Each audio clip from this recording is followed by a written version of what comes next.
ಓಂ ಶ್ರೀ ಗುರು ಬಸವಲಿಂಗಾಯ ನಮಃ. ಪ್ರಥಮಂತು ಬಸವಣ್ಣ, ದ್ವಿತೀಯಂತು ಲಿಂಗವು, ತೃತೀಯಂತು ತತ್ವ ಬ್ರಹ್ಮಾಂಡವೆಲ್ಲ, ಅಕಳಂಕ ಗುಣನಿಧಿ ಚಿದಾನಂದ ಬಸವಂಗಿ ಭಕ್ತನಾದ ಗುರುವೇ ಯೋಗಿನಾಥ.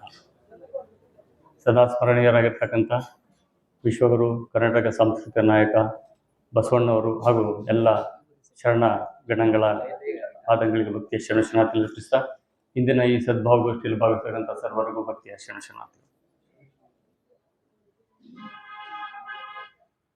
ಇಂದಿನ ಎರಡನೆಯ ಗೋಷ್ಠಿಯ ವಿಚಾರ ದೇವರ ನಿಜದ ನೆಲೆ.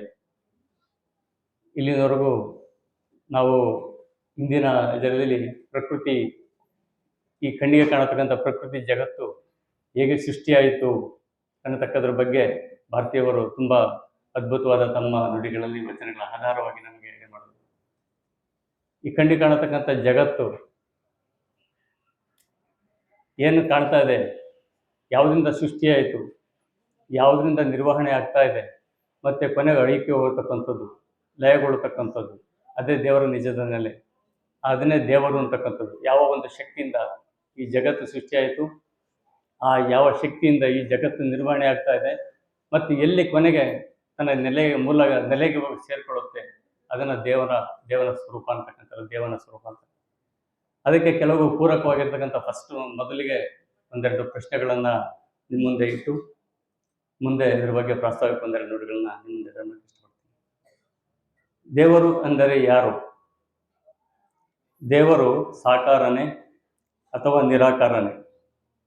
ಕಾಣುವ ಸೃಷ್ಟಿಗೂ ದೇವನಿಗೂ ಇರುವ ಸಂಬಂಧವೇನು? ಸೃಷ್ಟಿಯಲ್ಲಿ ಇರುವ ಎಲ್ಲ ಜೀವರಾಶಿಗಳಿಗೆ, ಎಲ್ಲ ಮಾನವರಿಗೆ ಒಂದೇ ಇದೆಯೇ? ಪ್ರಪಂಚದ ಎಲ್ಲ ಧರ್ಮಗಳಲ್ಲಿ ಉಲ್ಲೇಖಿಸಿರುವ ದೇವ ಸ್ವರೂಪ ಒಂದೆಯೇ, ಬೇರೆಯೇ?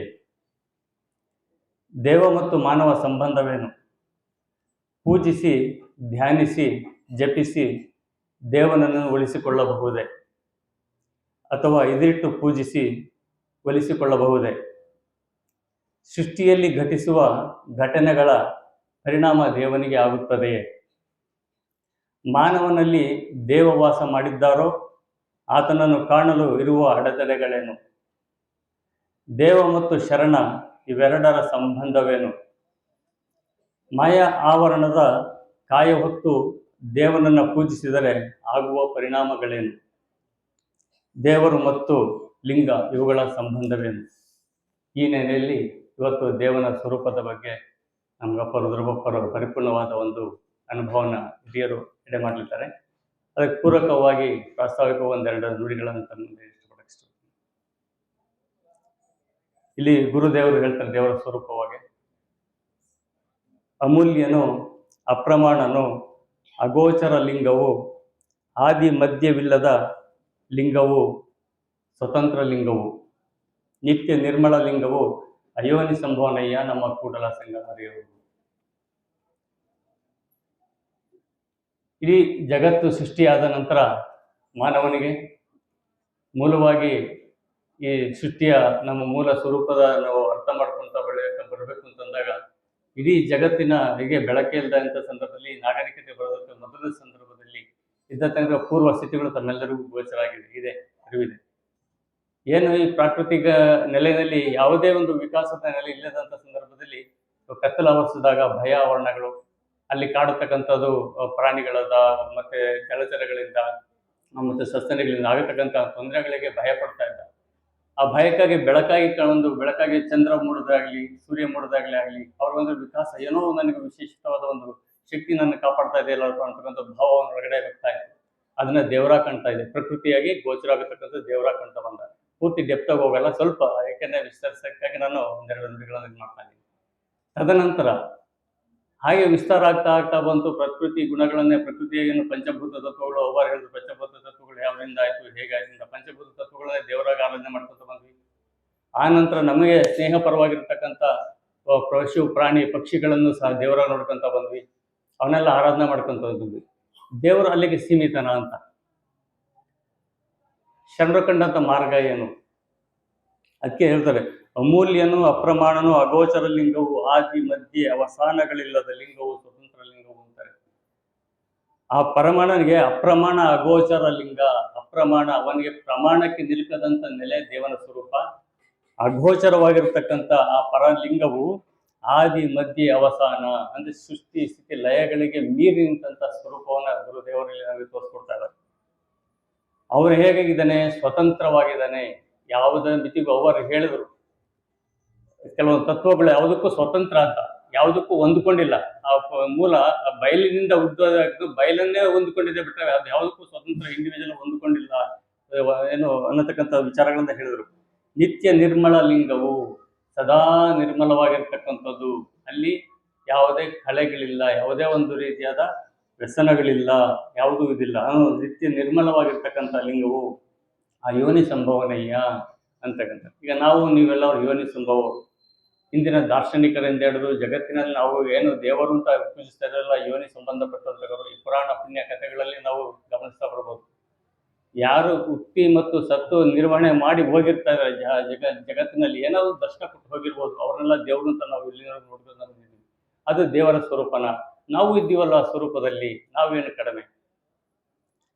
ಅದಕ್ಕೆ ಹೇಳ್ತಾರೆ ಮುಂದಕ್ಕೆ ಹೋಗಿ ಬಸವಣ್ಣವರ ಒಂದು ಜಡದಾಸಮಿಯವರು ಒಂದು ವಚನದಲ್ಲಿ ಹೇಳ್ತಾರೆ, ಮರದೊಳಗಣ ಮಂದಾಗ್ನಿಯ ಉರಿಯಂತಿರಿಸಿದೆ, ನೊರೆಯೋಲೊಳಗೆ ತುಪ್ಪದ ಕಂಪಿಲದಂತಿರಿಸಿದೆ, ಶರಣರದೊಳಗೆ ಆತ್ಮನ ಅರಿವು ಆರು ಅರಿಯದಂತಿರಿಸಿದೆ, ನೀ ಬೆರೆಸಿದ ಭೇದಕ್ಕೆ ಬೆರಗಾದನೆಯ ರಾಮನಾಥ.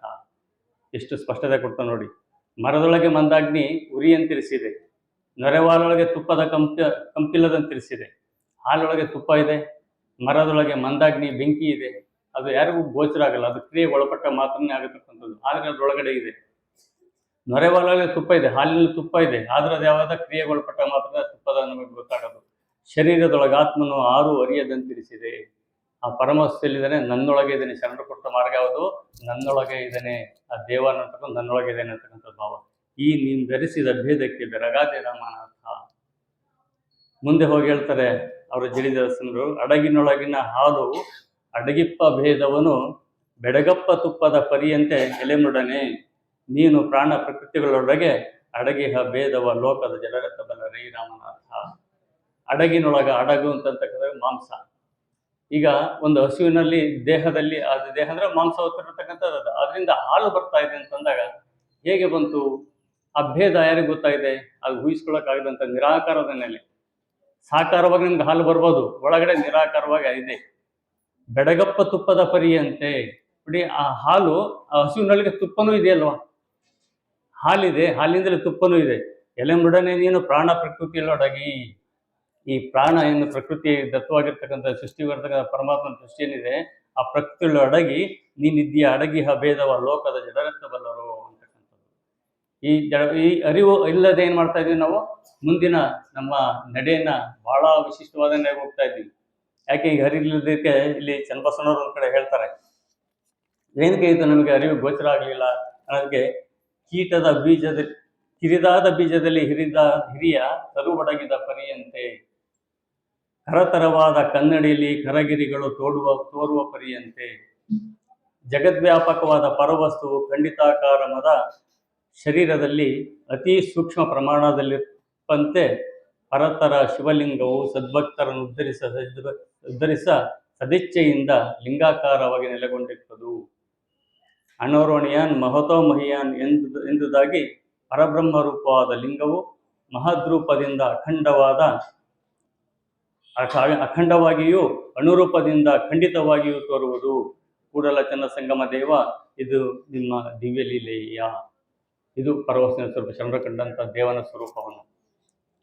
ಕಿರಿದಾದ ಬೀಜದಲ್ಲಿ ಅವರು ಹೇಳಿದ್ರು, ಸಣ್ಣ ಬೀಜ ಮೊಳಕೆ ಬಿಟ್ಟು ಎರಡಾಗುತ್ತೆ, ಒಂದು ಲಿಂಗ ಮತ್ತು ಅಂಗ ಅಂತಕ್ಕಂಥ ಭಾವ. ಕಿರಿದಾದ ಬೀಜದಲ್ಲಿ ಹಿರಿದಾದ ತರುವಡಗಿದ ಪರಿಯಂತೆ.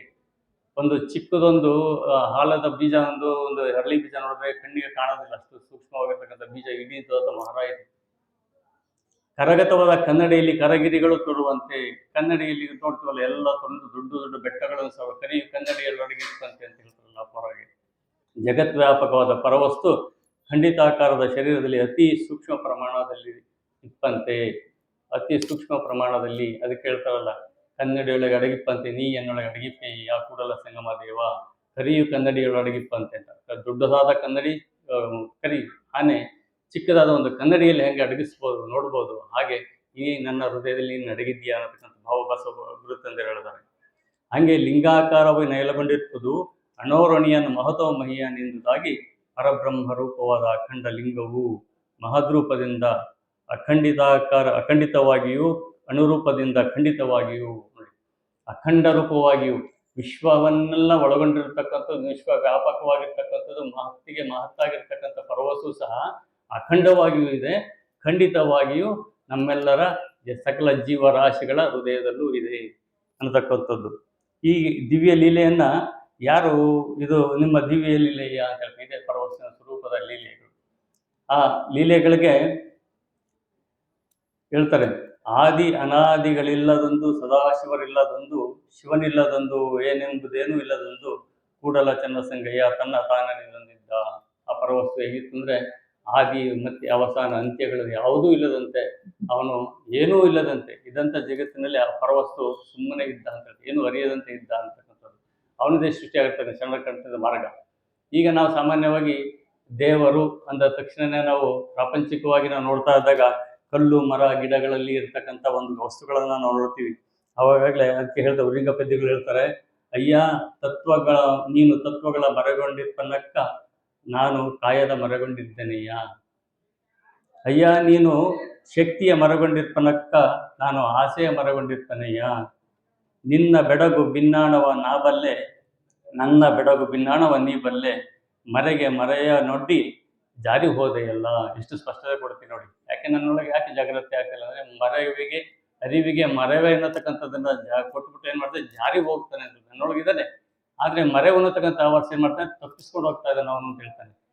ಅಲ್ಲಿ ಈ ಭಿನ್ನಾಣದ ಮರೆಯನ್ನು ತೆರೆದು ದರ್ಶನವನ್ನು ಮಾಡಿ ನಿನ್ನೊಳಗೆ ಎನ್ನೊಳಗೆ ನಿನ್ನ ನಿರಿಸಿ ಪ್ರಾಣವ ಸಂಯೋಗವ ಮಾಡಿದೆನು ಗುರು ಗುರುಲಿಂಗ ಪೆದ್ದಿಪ್ರಿಯ ವಿಶ್ವೇಶ್ವರ. ಇಷ್ಟು ಸ್ಪಷ್ಟತೆ.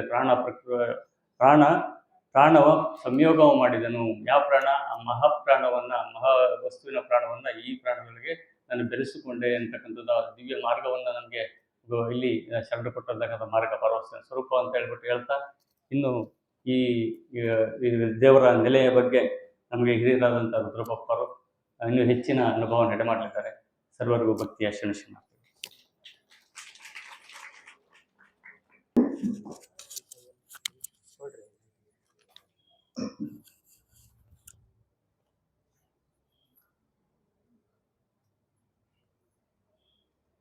ಓಂ ಶ್ರೀ ಗುರು ಬಸವಲಿಂಗಾಯ ನಮಃ. ಒಮ್ಮೆಯೂ ಶ್ರೀ ಗುರುವಿನ ಶ್ರೀ ಚರಣವನ್ನೆನೆದರೆ ಭವಬಂಧನ ಹಿಂಗುವುದು. ಗುರುವೇ ಶರಣು, ಗುರುಲಿಂಗವೇ ಶರಣು. ಹರಿಬ್ರಹ್ಮರಿಗ ಗೋಚರವಾದ ಕೂಡಲ ಚನ್ನ ಸಂಗಯ್ಯನೆಂಬ ಲಿಂಗವನ್ನು ಕರಸ್ಥಲಕ್ಕೆ ತಂದುಕೊಟ್ಟ ಬಸವ ಗುರುವೇ ನಿಮಗೆ ಶರಣು ಶರಣು. ಬಸವಾದಿ ಶಿವಶರಣರನ್ನ, ಎಲ್ಲ ಸಂತ ಮಹಂತರನ್ನ ಈ ಒಂದು ಸಂದರ್ಭದಲ್ಲಿ ನೆನೆಯುತ್ತಾ, ಅವರಲ್ಲಿ ನಾನು ಅದಕ್ಕೆ ಪ್ರತಿ ಸಲನೂ ಹೇಳ್ತೀನಿ, ಅವರಲ್ಲಿ ಕ್ಷಮೆಯಾಚಿಸುತ್ತ ಅವರು ತಮ್ಮ ದಿವ್ಯ ಬೆಳಕಿನಿಂದ ಕೊಟ್ಟಂಥ ವಚನಗಳನ್ನು ನಮ್ಮ ಮೂಗಿನ ನೇರಕ್ಕೆ ನಾವು ಚಿಂತನೆ ಮಾಡ್ತಾ ಇದ್ದೀವಿ. ಏನಾದರೂ ತಪ್ಪುಗಳಿದ್ರೆ ನೀನು ಕ್ಷಮಾ ಮಾಡು. ನಾವು ಚಿಂತನೆ ಮಾಡಿದ್ದು, ನಾವು ಅಭಿಪ್ರಾಯ ತಿಳಿಸಿದ್ದು ಅಂತಿಮ ಆಗಿರಲಿಕ್ಕಿಲ್ಲ. ಅದರ ಭಾವ ಹಿಂಗಿದೆ ಅಂತ ಹೇಳ್ಬೋದು. ಅದಕ್ಕಾಗಿ ಆ ಬೆಳಕಾದ ಶಿವಶರಣರಲ್ಲಿ ಮತ್ತೊಮ್ಮೆ ಕ್ಷಮೆ ಕೇಳಿದ್ದಾರೆ. ಈ ಒಂದು 2ನೇ ಚಿಂತನಾ ಗೋಷ್ಠಿಗೆ ನಾವು ಭಾಗವಹಿಸೋಣ. ಇವತ್ತಿನ ಇಂದಿನ ಈ ಕಮ್ಮಟದ ಶೀರ್ಷಿಕೆ ಏನೈತೆ ಅಂತ ಹೇಳಿದ್ರೆ, ಶಿವಾನುಭವ ಸಾಧನಾ ಪಥ ಕಮ್ಮಟ. ಬಹುಶಃ ಬಸವ ತತ್ವದ ಮೂಲ ನೆಲೆಯನ್ನು ನಾವು ಕಲ್ಪನೆ ಮಾಡಿಕೊಂಡಾಗ ಬಸವಣ್ಣ ಮತ್ತು ಶಿವಶರಣರು ನಮಗೇನು ಕೊಟ್ಟರು ಅಂತ ಹೇಳಿದ್ರೆ, ಇಡೀ ಸೃಷ್ಟಿಯಲ್ಲಿ ನೀನು ಹೆಂಗೆ ಬದುಕಬೇಕಂತದನ್ನ ಹೇಳಿದ್ರು. ಆ ಕಾರಣಕ್ಕೆ ಆ ವಚನಗಳು ಇವತ್ತು ಸಹಿತ ನಮಗೆ ವೇದ್ಯ ಆಗ್ತವೆ. ಮನುಕುಲ ದೇವನನ್ನ ಹುಡುಕಿ ಹುಡುಕಿ ಹುಡುಕಿ ಸುಸ್ತಾಗಿ ಹೋಗಿತ್ತು. ತಮ್ಮದೇ ನೆಲೆಯಲ್ಲಿ ನೋಡಿ ನೋಡಿ ಅದಕ್ಕೆ ಗ್ರಂಥಗಳನ್ನ ರಚನೆ ಮಾಡಿ ಯಾವ್ಯಾವುದೋ ರೂಪದಲ್ಲಿ ಪೂಜಿಸಿ ಯಾವ್ಯಾವುದೋ ರೀತಿಯಲ್ಲಿ ಅದನ್ನ ಒಲಿಸೋದಕ್ಕೆ ಮಾಡಿದಂಥ ಪ್ರಯತ್ನಗಳು ಒಂದಲ್ಲ ಎರಡಲ್ಲ. ಆ ಕಾರಣಕ್ಕೆ ನಿಜದ ನೆಲೆ ಏನು, ದೇವನ ನಿಜದ ನೆಲೆ ಏನು, ಆತ ಹೇಗಿದ್ದಾನೆ, ಇದನ್ನು ತಿಳ್ಕೊಂಡ್ರೆ ಬಹುಶಃ ನಾವು ನಮ್ಮ ಮಾರ್ಗವನ್ನ ಆ ಕಡೆ ಬದಲಿಸಿಕೊಳ್ಳೋದಕ್ಕೆ ಸಾಧ್ಯ. ಇವತ್ತು ಎಷ್ಟು ಗೊಂದಲದಲ್ಲಿದ್ದೇವೆ ನಾವು ಅಂತ ಹೇಳಿದ್ರೆ,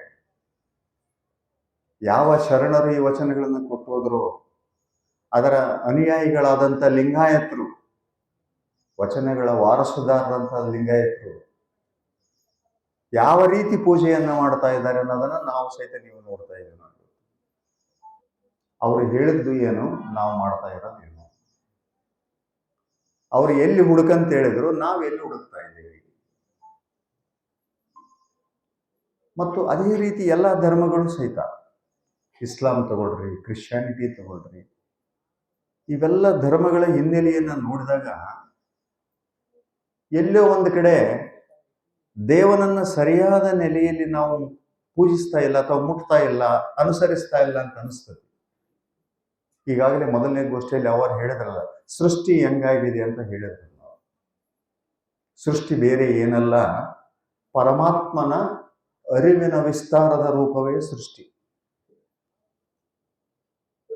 ಅದು ಕರಣಿಯ ಹುಳದಂತೆ ತನ್ನೊಳಗಿನ ನೂಲನ್ನೇ ತೆಗೆದು ಈ ರೀತಿ ಎಲ್ಲ ಮಾಡಿ ವಿಸ್ತರಿಸಿ ಎದುರಿಗೊಂದು ರೂಪಾಗಿ ನಿಲ್ಲಿಸಿದರು. ರೂಪಾಗಿ ನಿಲ್ಲಿಸಿದ ಮೇಲೆ ಪ್ರತಿಯೊಂದು ಜೀವಿಗಳಲ್ಲಿ ಅದು ವಾಸ ಮಾಡಿದ ಮೇಲೆ,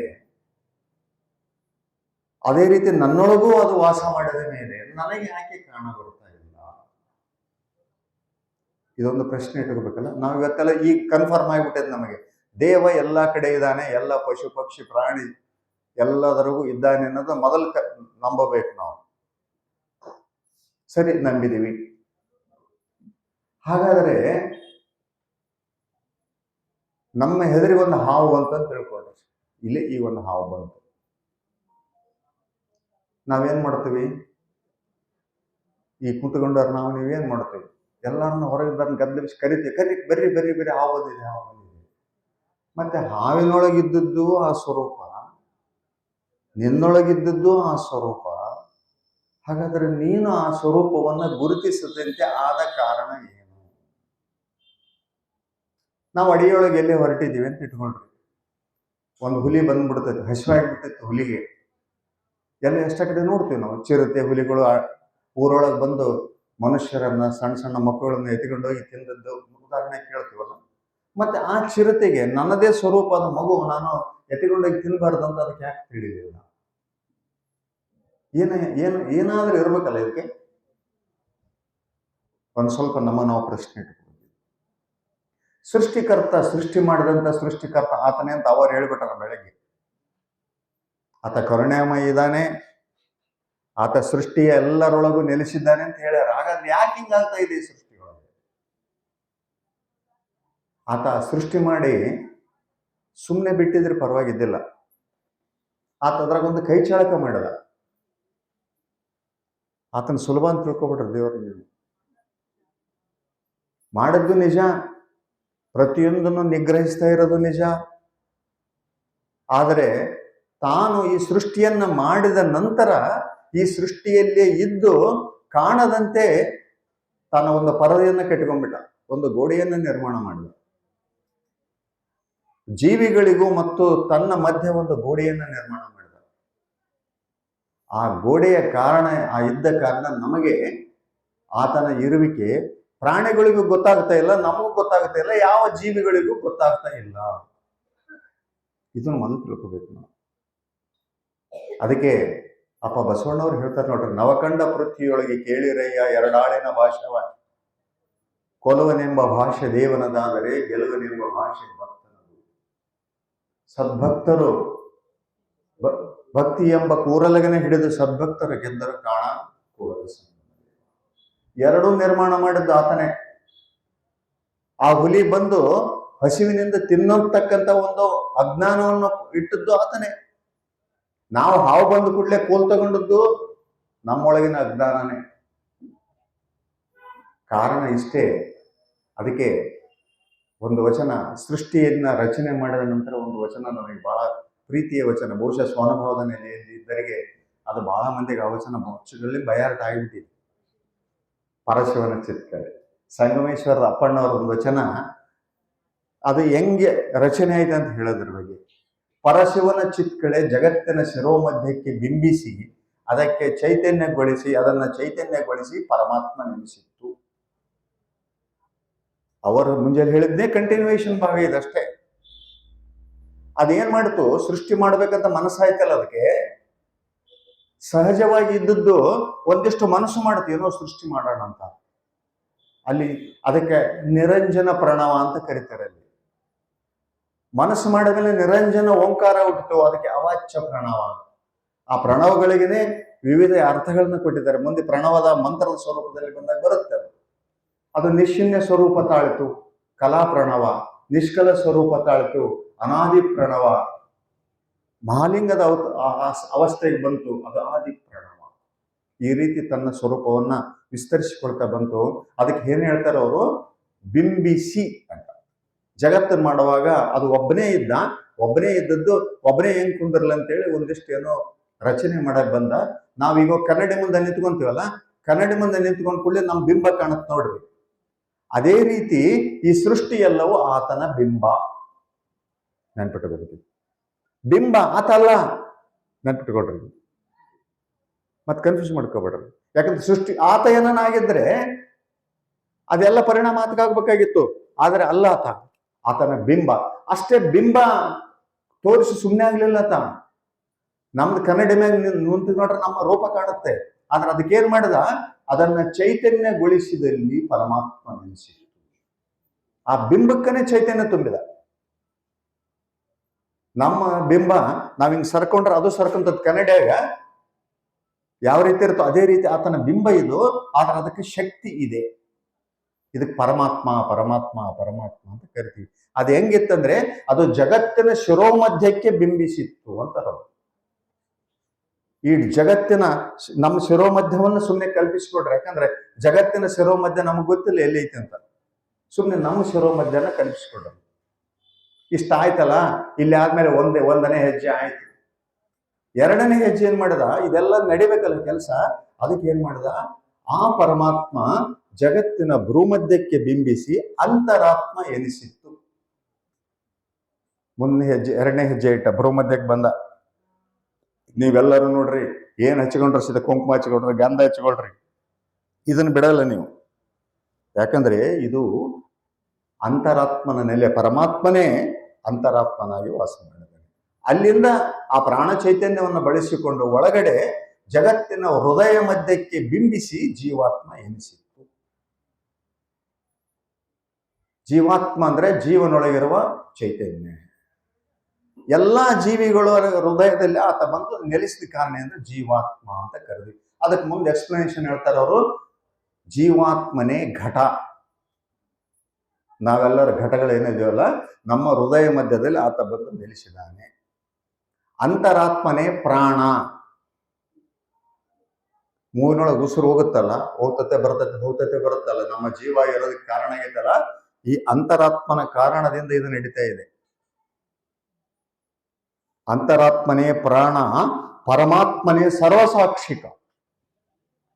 ಸರ್ವಸಾಕ್ಷಿಕ ಪರವಸ್ತು. ಇಷ್ಟು ಮಾಡಿದ. ತನ್ನ ಚಾಟಿನ ತನ್ನ ಕೈಯಾಗ ಹಿಡ್ಕೊಂಡ.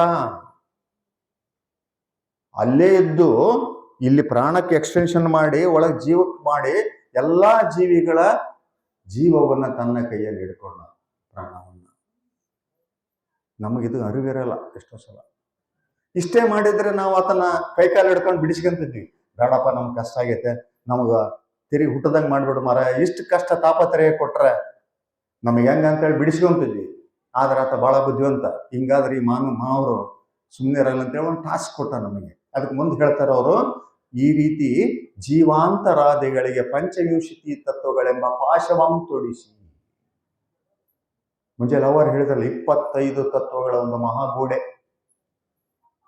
ಮ್ಯಾಲಿನ ಅನಾದಿ ತತ್ವಗಳಲ್ಲಿ ಸಾದಾಕ್ಯಗಳು ಮತ್ತು ಕಲೆಗಳು ಮತ್ತು ಒಂದು ಆತ್ಮತತ್ವ 11, ಈ ಕಡೆ 25, ಒಟ್ಟು 36 ತತ್ವದ ಈ ದೇಹ ಇದು.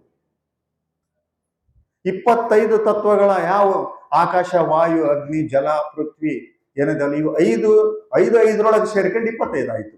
25 ತತ್ವಗಳ ಒಂದು ಮಹಾಗೋಡಿಯನ್ನು ನಿರ್ಮಾಣ ಮಾಡಿದಗಳು ಶುರುವಾಯ್ತು ನೋಡ್ರಿ.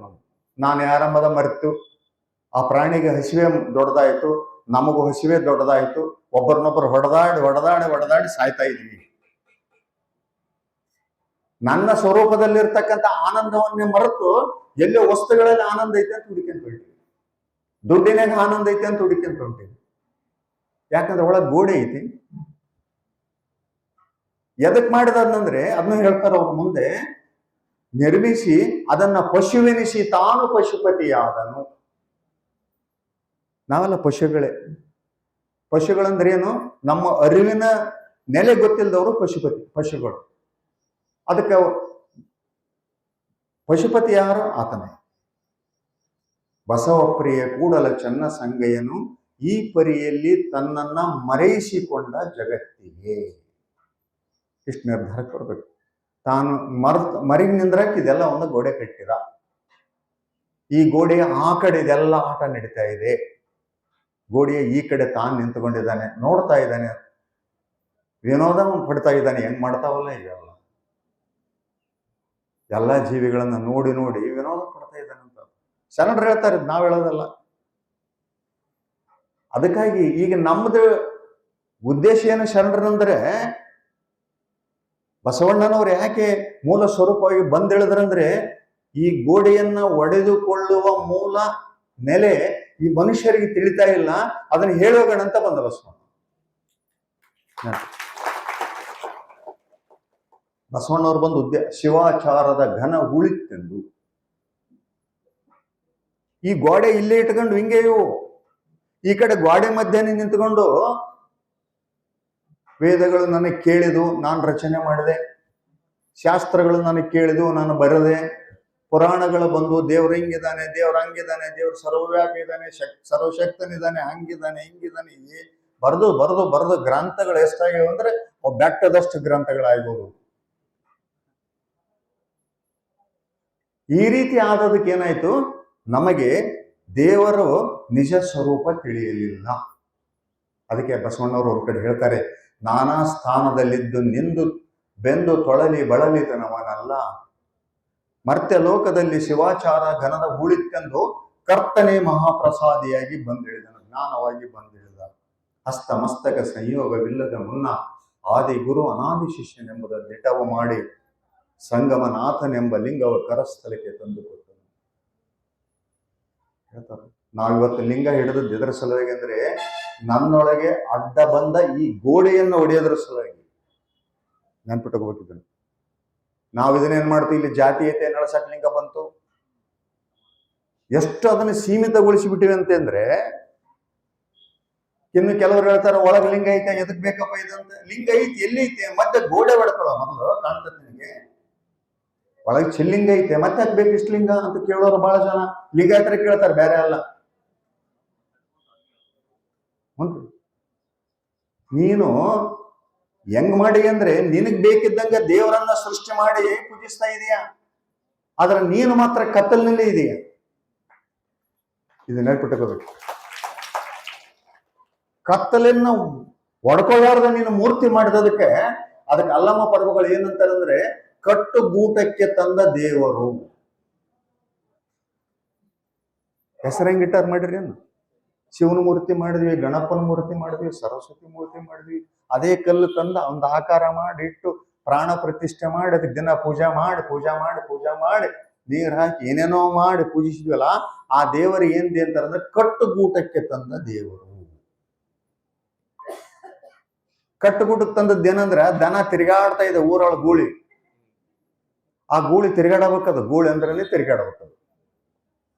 ಆ ಗೂಳಿನ ತಗೊಂಬಂದು ಬಹಳ ಕಿರಿಕಿರಿ ಮಾಡಿತಂತ ಊರವರೆಲ್ಲರೂ ಸೇರಿ ಏನ್ ಮಾಡಿದ್ರು, ಕಾಲಿಗೆಲ್ಲ ಹಗ್ಗ ಹಾಕಿದ್ರು. ಹಗ್ಗ ಹಾಕಿ ಕೊಳ್ಳಗೊಂದು ದಾರ ಹಾಕಿ ಒಂದು ಗುಡಿ ಮುಂದೆ ಅದನ್ನ ಗೋಟಕ್ಕೆ ಹಾಕಿ ಕಟ್ಟಿಬಿಟ್ರು. ಅಲ್ಲೇ ಜನ ಗೂಳಿಗಂದ್ರೆ ನಮಸ್ಕಾರ ಮಾಡ್ಕೊಂಬರು, ಅಲ್ಲೇ ಬರೋದು ನಮಸ್ಕಾರ ಮಾಡ್ಕೊಂಬರು, ಅಲ್ಲೇ ಬರೋದು ನಮಸ್ಕಾರ ಮಾಡ್ಕೊಂಬರು. ಅದು ಉಪವಾಸ ಬಿತ್ತು. ದೇವರನ್ನ ಹಿಂಗ್ ಮಾಡಿವಂತಾರು. ಅಲ್ಲ ಮರ ಹೇಳೋದಲ್ಲಿದು, ದೇವರನ್ನ ಹಿಂಗ್ ಮಾಡಿರಲ್ಲ ತಮ್ಮ ನೀನು.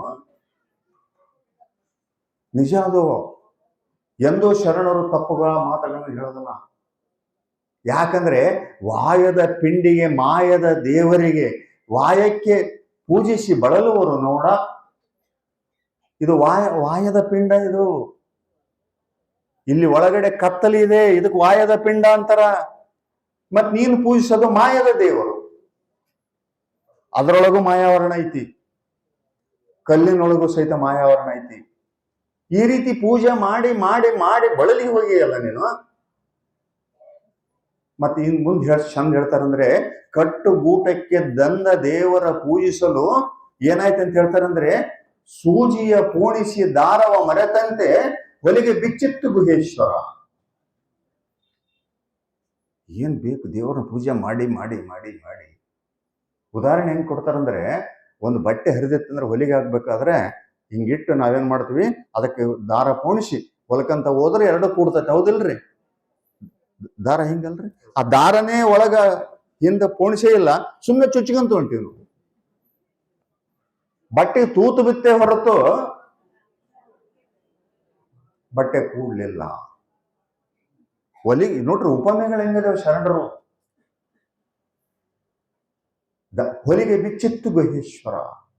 ಇಲ್ಲಿವರೆಗೆ ಮಾಡಿದಂತ ಪೂಜೆ ಏನಿತ್ತಲ್ಲ, ಅದು ಎಲ್ಲಿಯೂ ಅಂಗಲಿಂಗಕ್ಕೆ ಸಂಬಂಧ ಆಗ್ಲಿಲ್ಲ ಅಂತ ಹೇಳ್ಬೇಕಾಗಿದೆ. ಮತ್ತೇನಿಲ್ಲ, ಹೊಲಿಗೆ ಅಂದ್ರೆ ಇದೆ. ಅಂಗಲಿಂಗಕ್ಕೆ ಸಂಬಂಧ ಆಗ್ತಕ್ಕಂಥ ಹೊಲಿಗೆ ಗಂಟೆ ಇಲ್ಲೋ. ಯಾಕೆ ಇಷ್ಟಪಡ್ತಾ ಇದ್ದಾರೆ? ಎಷ್ಟು ಉಪಮೆಗಳಷ್ಟು ಚಂದ ಇದಾವಲ್ಲ. ಇದನ್ನ ತಿಳ್ಕೊಬೇಕು. ಅದಕ್ಕೆ ಆದ್ರೆ ನನ್ನೊಳಗೆ ದೇವರಿದ್ದಾನೆ, ಆತ ನಿಂತು ಆಟ ಆಡಿಸ್ತಾ ಇದ್ದಾನೆ. ನನ್ನೊಳಗೆ ಈ ಮೂರು ದೇಹಗಳೇನಾದ್ರು ಸ್ಥೂಲ, ಸೂಕ್ಷ್ಮ, ಕಾರಣ ದೇಹಗಳಿಗೆ ಕಾರ್ಮಿಕ ಮಲ, ಮಾಯಾಮಲ, ಅಣುವ ಮಲಗಳು ಇರೋದ್ರಿಂದ ಆ ಮಲತ್ರಯಗಳಿರಲಿ ತನ ಆತ ನಿನ್ನನ್ನು ಸಮೀಪ ಕರ್ಕೊಳ್ಳೋದಿಲ್ಲ. ಮೊದಲಿಂದ ನಾವು ಇಷ್ಟಲಿಂಗ ತಗೊಂಡದ್ದೇ ನಮ್ಮೊಳಗಿನ ಈ ಕತ್ತಲನ್ನು ಹರಿದುಕೊಳ್ಳಲು, ಯಾವುದನ್ನ ಸರಿ ಮಾಡಕ್ಕಲ್ಲ. ದಯವಿಟ್ಟು ತಪ್ಪು ತಿಳ್ಕೊಬೇಡ್ರ. ಅದನ್ನ ಈ ವ್ಯಾಖ್ಯಾನಗಳನ್ನ, ದೊಡ್ಡ ವ್ಯಾಖ್ಯಾನಗಳನ್ನ ತಗೊಂಡೋಗಿ ಸಣ್ಣ ವ್ಯಾಖ್ಯಾನಕ್ಕೆ ತಂದು ನಿಂದ್ರಿಸಿ ಆ ಧರ್ಮವನ್ನ ನಾವೇ ಸಣ್ಣದ್ ಮಾಡ್ತಾ ಇದೀವಿ ಇವತ್ತು. ಇಲ್ಲ, ಜಾತೀಯತಿತ್ತು ಸಮಾಜದಲ್ಲಿ ಆ ಜಾತಿಯನ್ನ ನಿರ್ಮೂಲನೆ ಮಾಡಲು ಶರಣರು ಲಿಂಗ ಕೊಟ್ಟರು. ಹೋಗ್ತಾರ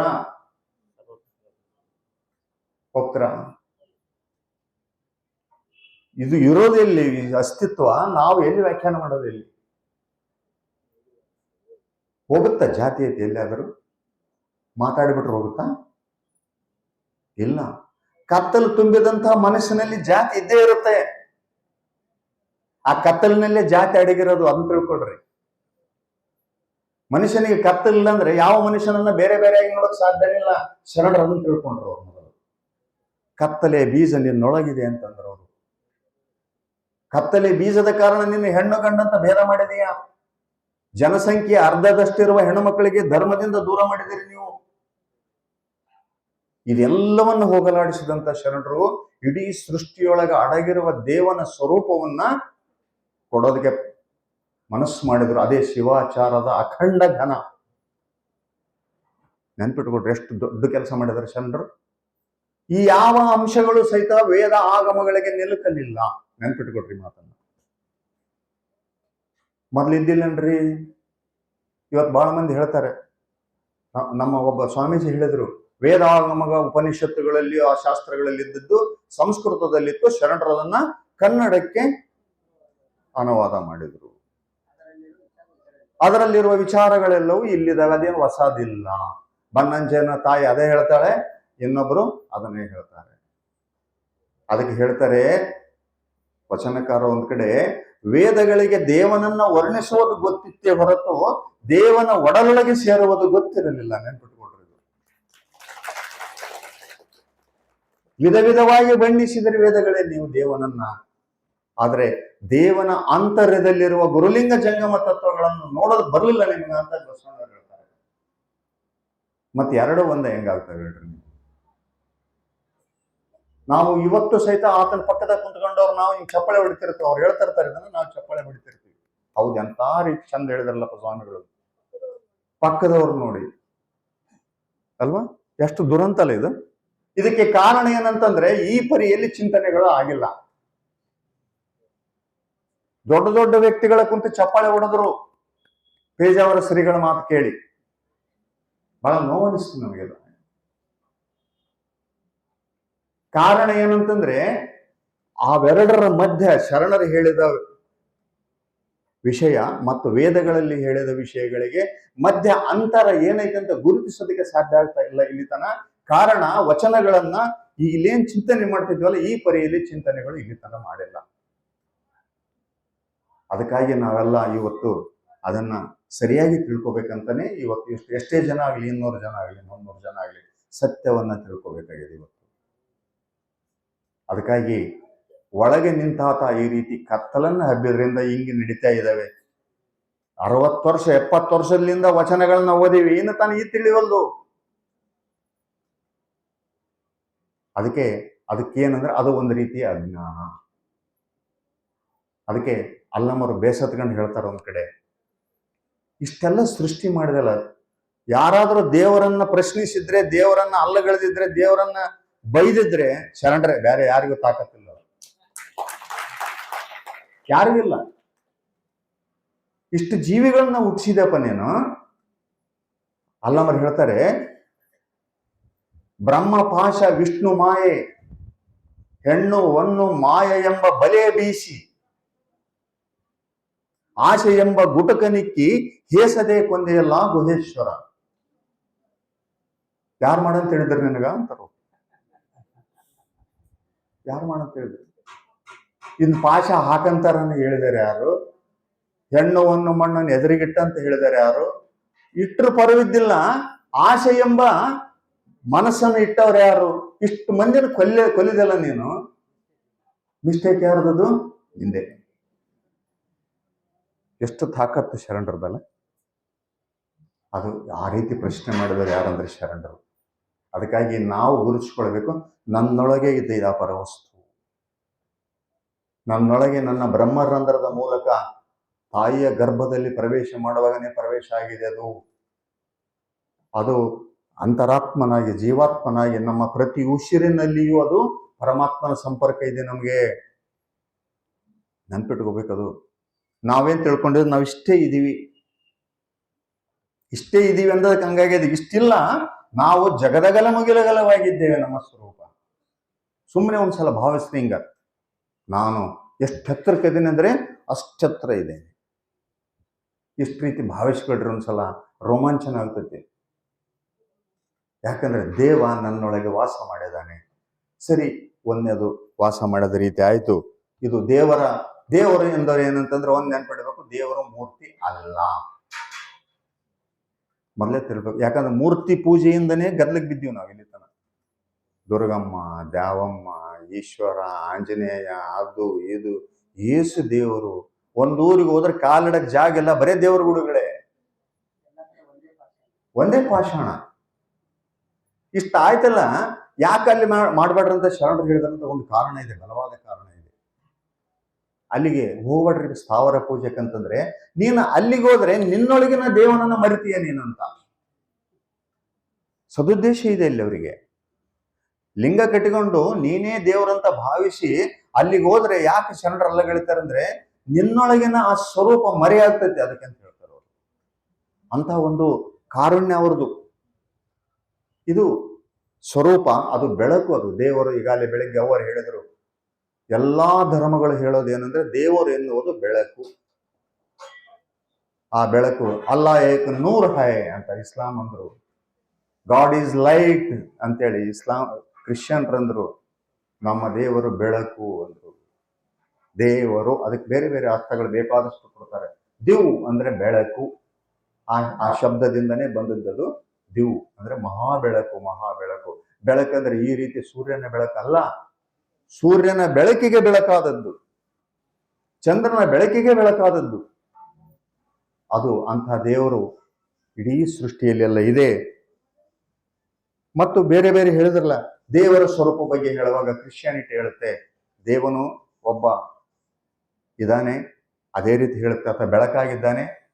ದೇವ ಪಿತರು ಇಲ್ಲಿ ಬರ್ತಾರೆ, ಯೇಸು ಅನ್ನಲ್ಲ ದೇವ ಪಿತ ಅಂದ್ರೆ. ಮತ್ತು ಯಾವ ಮಾನವ ಆ ಬೆಳಕನ್ನ ಧಾರಣ ಮಾಡ್ತಾನೋ ಅವರೆಲ್ಲರೂ ಸಹಿತ ದೇವ ಪುತ್ರರಾಗಬಹುದು ಅಂತ ಕ್ರಿಶ್ಚಿಯಾನಿಟಿ ಹೇಳಿತು. ಇಲ್ಲೂ ಸಹಿತ ಜಗಳ ಇದೆ ತುಂಬಾ. ಈ ದೇವರನ್ನ ಗ್ರಹಿಸುವಲ್ಲಿ ಸಹಿತ ತುಂಬಾ ಗೊಂದಲ, ಮಾಯೆ ಇದೆ, ಸಣ್ಣದೆಲ್ಲದು. ಇದು ನೆನ್ಪಿಡಬೇಕು. ಈ ಧರ್ಮಗಳ ಹುಟ್ಟುವಿಕೆಯಲ್ಲಿ ಸ್ವಲ್ಪ ಈ ಕಡೆ ಗಮನ ಇಟ್ಟು ಕೇಳ್ರಿ. ಸ್ವಲ್ಪ ನಿದ್ದೆ ಬಂತಂತ ಕಾಣ್ತದಲ್ಲ.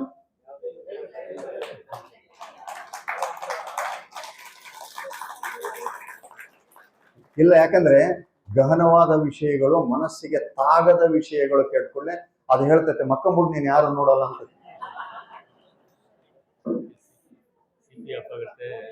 ಅದ ಸ್ವರೂಪ ಅದು. ಅದಕ್ಕೆ ದಯವಿಟ್ಟು ಸ್ವಲ್ಪ ಎಚ್ಚರ ಆಗ್ರಿ. ಯಾಕಂದ್ರೆ ನಮ್ಮೊಳಗಿನ ಸುದ್ದಿನ ಮಾತಾಡಕತ್ತೀವಿ ನಾವು ಬೇರೆ. ಹಾ, ಅದು ಅದು ಕಂಪ್ಯೂಟರ್ದಂಗೆ ಇದು ತಿಳಿಲಾರ್ದನ್ ಬಿಟ್ಬಿಡುತ್ತದು. ಅದಕ್ಕೆ ಏನ್ ತಿಳ್ಕೊಳ್ರಿ, ಕ್ರಿಶ್ಚಿಯಾನಿಟಿಲಿ ಹಂಗೆ ಹೇಳಿದ್ರು. ಕ್ರಿಶ್ಚಿಯನ್ ಮತ್ತು ಇಸ್ಲಾಂ ಧರ್ಮಗಳು ದೊಡ್ಡ ಧರ್ಮಗಳು. ಇವೆರಡುಗಳ ಮೂಲ ಯಹೂದಿ ಧರ್ಮ. ಇವತ್ತು ಇಸ್ರೇಲ್ನಲ್ಲಿ ಯುದ್ಧ ನಡೀತಾ ಇದೆಯಲ್ಲ, ಯಹೂದಿ ಧರ್ಮದಲ್ಲಿ ಸಹಿತ ದೇವ ಸ್ವರೂಪವನ್ನ ಇದೇ ರೀತಿನೇ ಹೇಳ್ತಾರೆ ಅವರು. ಈ ಸ್ವರೂಪವನ್ನ ಪಡೆದಂತ ಅಬ್ರಹಾಂ ಅಂತಕ್ಕಂಥ ಒಬ್ಬ ಮೂಲ ಪುರುಷ, ಯಹೂದಿಯ ಮೂಲ ಪುರುಷ, ಆತ ಎರಡೂ ಧರ್ಮಗಳಿಗೂ ಮೂಲ. ಇವತ್ತು ಜಗತ್ತಿನ ಅತಿ ಮೂಲವಾದಂಥ ಧರ್ಮ ವೇದಗಳು ನಮ್ಮದು ಅಂತಾರೆ ಇವರು. ವೇದಗಳ ಹೆಂಗಿದೆ ಅಂದ್ರೆ, ವೇದಗಳು ಏನ್ ಹೇಳ್ತಾವ ಅಂದ್ರೆ ದೇವರನ್ನು ಒಬ್ಬರೇ ಅಂತ ಹೇಳ್ತಾವ. ನೆನ್ಪಿಟ್ಕೊಡ್ರಿ ನೀವು ದಯವಿಟ್ಟು. ವೇದಗಳನ್ನ ಸಂಬಂಧಿಸಿದ ನಾನು ನೋಡ್ಕೊಂತ ಹೋದೆ, ವೇದಗಳಲ್ಲಿ ಏನೈತೆ ಅಂತ ನೋಡೋಣಂತ. ಯಾವಾಗ ಹುಟ್ಟಿದ್ವು, ಏನೇನೈತೆ ಅಂತ ನೋಡ್ಕೊಂತ ಹೋದ್ರೆ ಯುದ್ಧ ತಲೆ ಕಟ್ಟೋಗ್ತದ. 4 ಧರ್ಮಗಳು ದೇವರನ್ನ ಒಬ್ಬನೇ ಇದ್ದಾನೆ ಅಂತ ಹೇಳ್ತಾರೆ. ಅಯಮಾತ್ಮ ಬ್ರಹ್ಮ, ಪ್ರಜ್ಞಾನಂ ಬ್ರಹ್ಮ, ಅಹಂ ಬ್ರಹ್ಮಾಸ್ಮಿ, ತತ್ವಮಸಿ. ಮತ್ತೆ ಅಲ್ಲಿ ನೋಡಿದ್ರೆ ಮುಂದೆ ಆಗಮಗಳು ಅದ್ರ ಮುಂದುವರೆದ ಭಾಗ ಅಂತೆ. ಅವ್ರು ನೋಡಿದ್ರೆ ಊರಿಗೆ 4-5 ದೇವರು ಆಗಮಗಳಲ್ಲಿ ತಂದಿಟ್ಟಾರ. ಯಾವುದನ್ನು ನಂಬಕು? ಸೃಷ್ಟಿ ಮಾಡಿ ನಮ್ಮೊಳಗೇನೆ ಆದಂತ ವೀರಶೈವ ಧರ್ಮ ಅಂತಕ್ಕಂಥದ್ದು ಏನ್ ಹೇಳ್ತಾರ ಇವ್ರು, ಅದನ್ನು ಒಪ್ತಾರ. ನಮ್ಮದು ಆಗಮೋಕ್ತ ವೀರಶೈವ.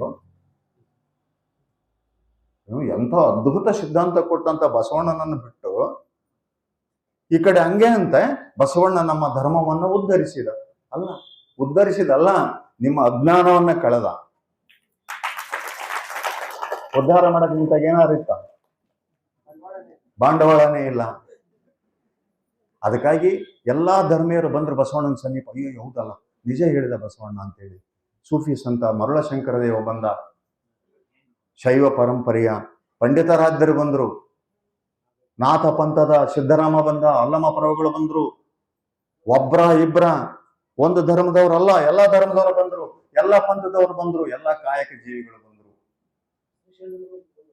ಪಂಡಿತರಾಧ್ಯರು ಬರ್ತಾರೆ, ಶ್ರೀಶೈಲದ ಪಂಡಿತರಾದ್ರು, ತೆಲುಗು ಅವರು 9 ವಚನಗಳನ್ನು ಬರೀತಾರೆ ಬಸವಣ್ಣವ್ರ ಬಗ್ಗೆ. ಕಾರಣ ಇಷ್ಟೇ, ಈ ವ್ಯತ್ಯಾಸಗಳು ನಮ್ಮವರಿಗೆ ತಿಳಿತಾ ಇಲ್ಲ. ಅದಕ್ಕಾಗಿ ಸ್ವರೂಪವನ್ನು ಹೀಗೆ ತಿಳಿಬೇಕು. ಅದು ಒಂದು ಬೆಳಗು, ಅದು ನನ್ನೊಳಗೆ ಇದೆ. ನಾನು ಎಲ್ಲಿವರೆಗೆ ಆ ಬೆಳಕಿಗೆ ಅಡ್ಡಿಯಾಗಿರ್ತೇನೋ ಅಲ್ಲಿ ತನಕ ಅದು ನನ್ನ ಕಡೆ ಮುಖ ಮಾಡುವುದಿಲ್ಲ. ಇಷ್ಟು ಗೊತ್ತಿರ್ಬೇಕು. ಇದು ಮೂರನೇದು. ಸೃಷ್ಟಿಗೆ ರಚನೆ ಮುನ್ನ ದೇವರು ಹೇಗಿದ್ರಂತ ಅವರು ಹೇಳ್ಬಿಟ್ಟಾರೆ. ಹೆಂಗಿದ್ನ ಒಬ್ಬನೇ ಇದ್ದ ಸಾಕಾಯ್ತು, ಆತೇನ್ ಮಾಡ್ದ, ಒಂದಿಷ್ಟು ರಚನೆ ಮಾಡ್ದ ಅಂತಕ್ಕಂಥದ್ದು. ಮತ್ತು ದೇವರು ಮತ್ತು ಮಾನವ ಸಂಬಂಧ ಹೇಗಿದೆ,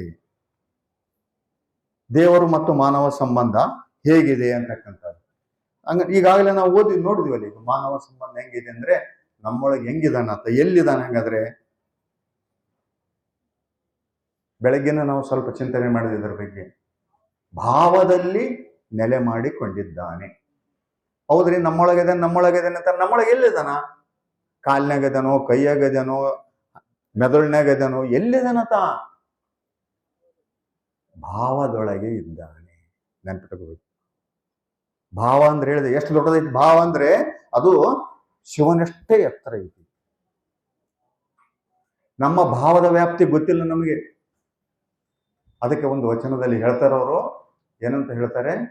ಬಯಲೇ ಅಂಗವಾಗಿ, ನೆರವಯಲೇ ಲಿಂಗವಾಗಿ ಭಾವಕ್ಕೆ ಸಂಬಂಧವಾಯಿತು ನೋಡ, ನಮಗೆ ಹೇಳ್ತಾರೆ. ಆತ ಬಂದ ನಿಂತ, ಹೆಂಗ್ ನಿಂತಂದ್ರೆ ಜೀವನಲ್ಲಿ ಬಯಲ ಸ್ವರೂಪದಲ್ಲಿ ಬಂದ ನಿಂತ, ಅಂಗ ಸ್ವರೂಪ ತಾಳಿ, ಮತ್ತೆ ಅದ್ರ ಪಕ್ಕದಲ್ಲೇ ತಾನು ನಿಂತುಕೊಂಡ ನಿರ್ವಯಲೆಂಬ ಸ್ವರೂಪ ತಾಳಿ ತಾನು ನಿಂತುಕೊಂಡ.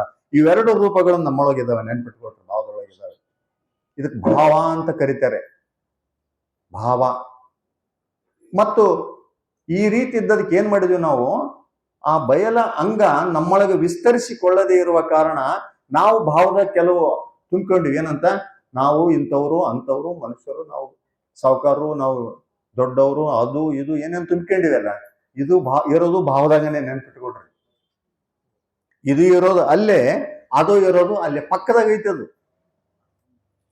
ಇದನ್ನ ಜಾಸ್ತಿ ಮೂಟೆಗಟ್ಟಲೆ ತುಂಬಿ ಹಾಕಿಬಿಟ್ಟಿವಲ್ಲ, ಅದು ಇದಕ್ಕೆ ಹೋಯ್ತದ. ಒಂದು ವಜ್ರ ತಗೊಂಬಂದು ಎಲ್ಲೇನೋ ಒಂದ್ ಕಡೆ ಮೂಲೆಗೆ ಹಾಕಿ, ಒಂದು ಬಂಗಾರ ತಗೊಂಬಂದು ಮೂಲೆಗೆ ಹಾಕಿ ಮ್ಯಾಲೆ 1000 ಚೀಲ ಹೊಟ್ಟರೆ ಸಿಗುತ್ತೆ ಅನ್ನೋದು. ಹಂಗಾಗಿ ನಮ್ಮ ಪರಿಸ್ಥಿತಿ ಎಷ್ಟರಿಂದ ಹುಟ್ಟಿದಾಳಿಂದ ಹಿಡಿದು ಒಟ್ಟ ಚೀಲಗಳನ್ನ ಒಟ್ತಾನೆ ಬಂದಿದ್ದೀವಿ. ನೆನಪಿನ ಬುತ್ತಿಗಳನ್ನ ಅದ್ರ ಮೇಲೆ ಹಾಕತಾನೆ ಬಂದಿದ್ದೀವಿ. ಇಷ್ಟಲ್ಲ ಆದ್ಮೇಲೆ ಅದಕ್ಕೇನ್ ಮಾಡ್ಬೇಕು? ಅವ್ನು ಸರಿಸ್ಬೇಕು. ಅದಕ್ಕೆ ಭ್ರಮಿತ ಭಾವ ಅಂತ ಕರೀತಾರೆ, ಭ್ರಮಿತ ಭಾವ. ಇದನ್ನ ಸರಿಸಿದ್ರೆ ಕೊನೆಗೆ ಉಳಿಯೋದು ಯಾವ್ದಂದ್ರೆ ಅದೇ. ಅದಕ್ಕೇನ್ ಮಾಡ್ಬೇಕು? ಆ ಮಾರ್ಗ, ಈ ಬಯಲನ್ನ ಬಿತ್ಕೋಬೇಕು ನಮಗ ಅಂತ ಹೇಳ್ತಾರೆ. ಒಳಗ ಬಯಲ ಸ್ವರೂಪದ ನನ್ನ ಅಂಗ ಐತಲ್ಲ, ಆ ಬಯಲ ಬೆಳಕನ್ನ ನನ್ನ ಅಂಗಕ್ಕೆ ಬಿತ್ಕೊಂಡ್ರೆ ನಿರ್ವಯಲೆಂಬ ಲಿಂಗ ಮಾತಾಡಕ್ ಶುರು ಮಾಡ್ತೈತಿ. ಅಲ್ಲಿ ಹೇಳ್ತಾರೆ ಜಂಕಣ್ಣಯ್ಯ, ಬಯಲಿಂದ ಅಂಗವಿಲ್ಲದೆ ನಿರ್ವಯಲೆಂಬ ಲಿಂಗ ನಿಶ್ಶಬ್ದವಾಗಿ ಭಾವಕ್ಕೆ ಬೆರಗಾಯಿತು ನೋಡ, ಜೇಂಕಾರ ನಿಜಲಿಂಗ ಪ್ರಭುವೇ. ಸುಮ್ಮನೆ ಕುಂತ್ಕೊಂಡು ಯಾಕದು ಮಾತಾಡ್ಲಾರ್ದಂಗೆ ಒಳಗಿದ್ರು ಉತ್ತರ ಕೊಡ್ತಾರ ಅವ್ರೆ. ಆ ಬಯಲ ಅಂಗವನ್ನ ನೀನು ಬಿತ್ಕೊಳ್ಳಾರ್ದ ಕಾರಣ ಅದು ನಿರ್ವಯಲ ಸ್ವರೂಪದ ಲಿಂಗ ಏನೈತೆ ಅಂದ್ರೆ ನಿಶ್ಶಬ್ದವಾಗಿದೆ, ಮಾತೇ ಆಡ್ತಾ ಇಲ್ಲ. ಅದು ನಿಶ್ಶಬ್ದವಾಗಿರೋದ್ರಿಂದ ನಮ್ಮ ಭಾವಕ್ಕೆ ಅದು ಎಟಕ್ತಾನೆ ಇಲ್ಲ. ಅದು ನನ್ನೊಳಗೆ ಐತೆ ಅಂತಾನೆ. ಒಂದಿಷ್ಟು ಆ ಬೆಳಕನ್ನ ದಿನ ಶಿವಯೋಗದಲ್ಲಿ ಬಿತ್ತಾ ಇದೀವಲ್ಲ, ಬಿತ್ತೋದು ಶಿವಯೋಗಕ್ಕೆ. ಶಿವಯೋಗ ಅಂದ್ರೇನೆ ಆ ಬೆಳಕನ್ನ ಅಂಗಗಳಿಗೆ ಬಿತ್ತಿಕೊಳ್ಳೋದು, ಬೇರೆ ಏನಲ್ಲ. ಆ ಬೆಳಕನ್ನ ಬಿತ್ತಿಕೊಳ್ಳೋದು, ಬಿತ್ತಿದ ಮೇಲೆ ಬೆಳಿಬೇಕು. ಮತ್ ಬರೀ ಬಿತ್ತದೊಂದಲ್ಲ, ಶರಣರು ಹೇಳಿದ್ದು. ಬಯಲನ್ನ ಬಿತ್ಕೊಂಡಿವಿ, ಆ ಬಯಲ ಸ್ವರೂಪದ ನಾವು ಬೆಳೆಯೋದಂದ್ರೆ ಏನಂದ್ರೆ ಕ್ರಿಯೆ ಮೂಲಕ ಬೆಳಿಬೇಕು. ನಾವು ವ್ಯಾಪಾರಕ್ಕೆ ಹೋಗ್ತೀವಿ, ಅಲ್ಲೇ ಅದೇ ಬೆಳಕನ್ನ ಬೆಳೆಯಿರಿ. ನೌಕರಿಗೆ ಹೋಗ್ತೀವಿ, ಅದೇ ಬೆಳಕನ್ನ ಬೆಳೆಯಿರಿ. ಮನೆಗೆ ಅಡಿಗೆ ಮಾಡ್ತೀವಿ, ಅದೇ ಬೆಳಕನ್ನು ಹಿಡ್ಕೊಂಡು ಬೆಳೆಯಿರಿ. ಇದು ಬಯಲನ್ನ ಬೆಳೆಯುವುದು. ಈ ರೀತಿ ಸತ್ಯವನ್ನ ಬಿತ್ತಿ ಬೆಳೆಯೋ ಪ್ರಾರಂಭ ಮಾಡಿದ್ವಿ ಅಂದ್ರೆ ಅದು ಒಳಗಡೆ ಮಾತಾಡಕ್ ಶುರು ಮಾಡ್ತದೆ, ಶಬ್ದ ಮಾಡಕ್ ಶುರು ಮಾಡ್ತದೆ. ಓಂಕಾರ ಶುರು ಮಾಡಿದ ಕೂಡಲೇನೆ ಅದು ಹೆಂಗಂದ್ರೆ ಅದೇನ್ ಮಂತ್ರ. ಮಂತ್ರ ಅಂದ್ರೆ ಏನು? ಒಳಗಡೆ ಕಿವಿಯೊಳಗನೆ ಸೃಜಿಸಕ್ ಶುರುವಾಗ್ತದೆ. ಅದು ಲಿಂಗ ನೆಲೆ ನಿಂತು ಕೂಡಲೇನೆ ಅದು ಜಂಗಮ ಸ್ವರೂಪವಾಗಿ ಚರಿಸಕತ್ತತೆ. ಆ ಚರಿಸಿದ ಶಬ್ದವೇ ಮಂತ್ರ, ಬೇರೆ ಏನಲ್ಲ. ನೀವು ಮಂತ್ರ ಯಾಕಂತೀವಿ ನಾವು ಅಂದ್ರೆ, ಮಂತ್ರಕ್ಕೊಂದು ವಿಶೇಷತೆ ಐತೆ. ಮಂತ್ರ ಮತ್ತು ಶಕ್ತಿ ಎರಡು ಬಹಳ ಸಮೀಪದ ಸಂಬಂಧವು. ಶಕ್ತಿ ಜಾಗೃತ ಆಗ್ತತೆ. ಶಕ್ತಿಯ ವಿಶೇಷತೆ ಏನಂದ್ರೆ ಅದು ದೇಹಕ್ಕೂ ಮತ್ತು ಪರಮನಿಗೂ ನೇರ ಸಂಪರ್ಕ ಮಾಡಿಕೊಡ್ತಕ್ಕಂಥದ್ದು ಶಕ್ತಿ. ಅದಕ್ಕೆ ಹೇಳ್ತಾರೆ ಒಂದು ವಚನದಲ್ಲಿ ಸಿದ್ದರಾಮೇಶ್ವರರು, ಆ ಶಕ್ತಿ ತಾಯಿ ನಿಷಿಧ್ಯಾನವ ಮಾಡುತ್ತಿಗಳು ಅಂತ ಒಂದು ಶಬ್ದ ಬರುತ್ತೆ. ನಿಷಿಧ್ಯಾನವ ಮಾಡುತ್ತಿಗಳು ಅಂತ. ನಿಷಿಧ್ಯಾನ ಅಂದ್ರೆ ಹರಿತವಾದ ಧ್ಯಾನ, ಚೂಪಾದ ಧ್ಯಾನ. ಶಾರ್ಪ್ ಅಂದ್ರೆ ಪರಮಾತ್ಮನ ಸಂಬಂಧವನ್ನು ಹಿಡ್ಕೊಂಡು ಇಲ್ಲಿ ದೇಹದ ಸಂಬಂಧಕ್ಕ ಏನಾದ್ರೂ ಲಿಂಕ್ ಮಾಡಿಕೊಡೋದಕ್ಕೆ ಸಾಧ್ಯ ಇದ್ದಂದ್ರೆ ಆ ಶಕ್ತಿ ಸಂಬಂಧ. ಅದಕ್ಕಾಗಿನೇ ನಕಾರ, ಮಕಾರ, ಶಿಕಾರ, ವಕಾರ, ಯಕಾರ ಹಿಡ್ಕೊಂಡೆ ಓಂಕಾರಕ್ಕೆ ಹೋಗ್ತೀವಿ ನಾವು. ಡೈರೆಕ್ಟ್ ಓಂಕಾರಕ್ಕೆ ಹೋಗಕ್ಕೆ ನಮಗೆ ಚಾನ್ಸ್ ಇಲ್ಲ. ಅದಕ್ಕೆ ಹೇಳಿದ್ದಾರೆ ಶಕ್ತಿ ಮಂತ್ರವ ಪಠಿಸ್ತಾನೆ ಶಿವಮಂತ್ರಕ್ಕೆ ಹೋಗ್ಬೇಕಂತ ಸಿದ್ದರಾಮೇಶ್ವರ್ ಹೇಳ್ತಾರೆ. ಬರೀ ಶಿವಮಂತ್ರ ಡೈರೆಕ್ಟ್ ಹೇಳಕ್ ಹೋದ್ರೆ ಆಗೋದಲ್ಲ ಅಂತಾರೋ. ತಪ್ಸಂತನ ಅದು ಸಿಗೋದಲ್ಲ. ಅದು ಎಷ್ಟು ಅದ್ಭುತ ವೈಜ್ಞಾನಿಕವಾದಂತ ವಚನಗಳನ್ನು ಕೊಟ್ಟಿದ್ದಾರೆ ನಾವು ತಿಳ್ಕೊಬೇಕಾದ್ರೆ. ಈ ರೀತಿ ಪಠಿಸಕ್ ಶುರು ಮಾಡಿದ ಕೂಡಲೇ ಏನಾಗುತ್ತೆ, ಅದು ನಿಧಾನವಾಗಿ ಮಾತಾಡಕ್ ಶುರು ಮಾಡ್ತೈತಿ. ಯಾವಾಗ ಆ ಬೆಳಕು ದೇಹಕ್ಕೆ ಹರಿಯಕ್ಕೆ ಶುರುವಾಗ್ತೈತಿ, ನಮಗೆ ಸತ್ಯ ಮಿಥ್ಯಗಳ ಅರಿವಾಗ್ತೈತಿ. ಮುಂದೆನೆ ಒಂಥದ್ದು ಹಾವು ಹೋದ್ರೆ ಅವಾಗ ಏನಂತಾರೆ ನೀವು, ಹೊಡೆಬಡ್ತಾಮ. ಲಿಂಗ ಪೂಜೆ ಮಾಡೋರು ಒಡೆ ಅನ್ನಂಗಿಲ್ಲ ಎಲ್ಲಿ. ಹೊಡೆಬಡ್ತಾಮ, ಅದರ ಜೀವ ಐತ, ದೇವನಿದಾನೆಪ್ಪ, ಅದು ಏನೋ ತನ್ನ ಕೆಲ್ಸಕ್ಕೆ ಬಂದೈತೆ, ಅದು ನಿನಗೇನು ಹಾನಿ ಮಾಡಿಲ್ಲ, ಅಲ್ಲಿ ಬಿಟ್ಬಿಡಂತೀವಿ ನಾವು. ಉಳ್ದಾರಾದ್ರೆ ಏನಂತಾರೆ, ಒಡೆಯೋ ಮರ ಏನಾದ್ರು ಮಾಡಿರ್ತದ. ಸಾಧನ ಮತ್ತು ಸಾಧನೆ ಇಲ್ಲದವರ ಸ್ಥಿತಿ ಹೇಳ್ತೀನಿ ನಾನು. ಅರಿವು ವಿಸ್ತಾರಕ್ಕಿಂತ ಬರ್ತೈತೆ ಒಳಗಡೆ. ಇದು ಆ ಸ್ವರೂಪ. ಮತ್ತೆ ಅದಕ್ಕೆ ಹೇಳ್ತಾರೆ, ಈ ಸೃಷ್ಟಿಯಲ್ಲಿ ಆತನ ಸ್ವರೂಪ ಹೆಂಗೈತೆ ಅಂತೇಳಿ ಸ್ವತಂತ್ರ ಸಿದ್ಧಲಿಂಗೇಶ್ವರ ಹೇಳ್ತಾರೆ. ಇದು ನೋಡೋದಕ್ಕೆ ಬೇರೆ ಬೇರೆ ಕಾಣಕತ್ತೀವಿ ನಾವು, ರೂಪಗಳು ನೋಡ್ರೆ ನಮಗೆ ಬೇರೆ ಬೇರೆ ಇದಾವೆ, ಆದ್ರೆ ಇರೋದು ಒಂದೇ. ಖಂಡಿತವಲ್ಲದ ಅಖಂಡಿತ ರೂಪನು ನೀನೇ ಕಂಡ ಎಲೆ ಅಯ್ಯ. ಅಖಂಡಿತ ರೂಪ ನೀನು, ಆದ್ರೆ ಖಂಡಿತವಾಗಿ ತೋರುತ್ತೀವಿ. ಮುಂದೆ ಹೇಳ್ತಾರೆ, ಮಂಡಲ ತ್ರಯದ ಮಧ್ಯದಲ್ಲಿ ಚಂಡ ಕಿರಣದಂತೆ ತೋರುತ್ತಿರುವವರು ಯಾರು, ನಿನ್ನ ಬೆಡಗ ನಾ ಬಲ್ಲೆ. ಒಬ್ಬನೇ ಇದೆಯಾ, ಅಖಂಡವಾಗಿದೆಯಾ, ಎಲ್ಲರೊಳಗೆ ಅಖಂಡವಾಗೇ ನಿಂತ್ಕೊಂಡಿದೀಯಾ, ಆದ್ರೆ ಬೇರೆ ಬೇರೆ ಕಾಣಿಸ್ತೀಯಲ್ಲ, ನಿನ್ನ ಬೆಡಗ ನಾ ಬಲ್ಲೆ. ನಿನ್ನ ರಹಸ್ಯ ನನಗೆ ಗೊತ್ತಾಯ್ತು ಅಂತ ಶರಣರು. ಖಂಡ ಪತ್ರದಲ್ಲಿ ತೋರುವ ಚಂಡ ಕಿರಣದಂತೆ ಎನ್ನ ಕಂಗಳ ಕೊನೆಯಲ್ಲಿ ನಿಂದು ನೋಡುವಾತ ನೀನೇ ಅಯ್ಯ, ನಿಜಗುರು ಸ್ವತಂತ್ರ ಸಿದ್ಧಲಿಂಗೇಶ್ವರ. ಎಷ್ಟು ಚಂದದವಲ್ಲ ವಚನ. ಖಂಡ ಪತ್ರದಲ್ಲಿ ತೋರುವ ಚಂಡ ಕಿರಣದಂತೆ. ದೇಹಗಳು ಬೇರೆ ಬೇರೆ ಇದಾವ, ಅದರ ನಮ್ಮೊಳಗಿರ್ತಕ್ಕಂಥದ್ದು ಸೂರ್ಯನ 100 ಗಡಿಗೆಗಳನ್ನಿಟ್ಟು ಒಂದು ಸೂರ್ಯನ ಕಿರಣ ಏನಾಗುತ್ತೆ, ಆ ಕಿರಣಗಳ ಗಡಿಗೆಗೆಲ್ಲ ಅದೇ ಸೂರ್ಯ ಕಾಣುತ್ತಲ್ಲ, ಸೂರ್ಯ ಒಬ್ಬನೇ ಇದ್ದಾನೆ, ಕಿರಣಗಳು ಬೇರೆ ಬೇರೆ. ಅದೇ ರೀತಿ ನಾವು. ಎಷ್ಟಾಗುತ್ತಲ್ಲ, ಇದು ದೇವಸ್ವರೂಪ ಹಿಂಗಿದೆ ನಮ್ಮೊಳಗೆ. ಈ ನೆಲೆಯಲ್ಲಿ ನೋಡಿದಾಗ ಅರ್ಥ ಆಯ್ತು. ಈಗ ಮುಂದೆ ನಾವು ನೋಡ್ಬೇಕಾಗಿದ್ದು ಏನಂತ ಹೇಳಿದ್ರೆ, ದೇವಸ್ವರೂಪ ಮಾತಾಡುವಾಗ ದೇವರು ಅಂತಕ್ಕಂಥ ಬಳಲಿಕೆ ಏನೈತಲ್ಲ, ಅದ್ರ ಬಗ್ಗೆನೂ ಶರಣರು ಮಾತಾಡ್ತಾರೆ. ಬಹಳಷ್ಟು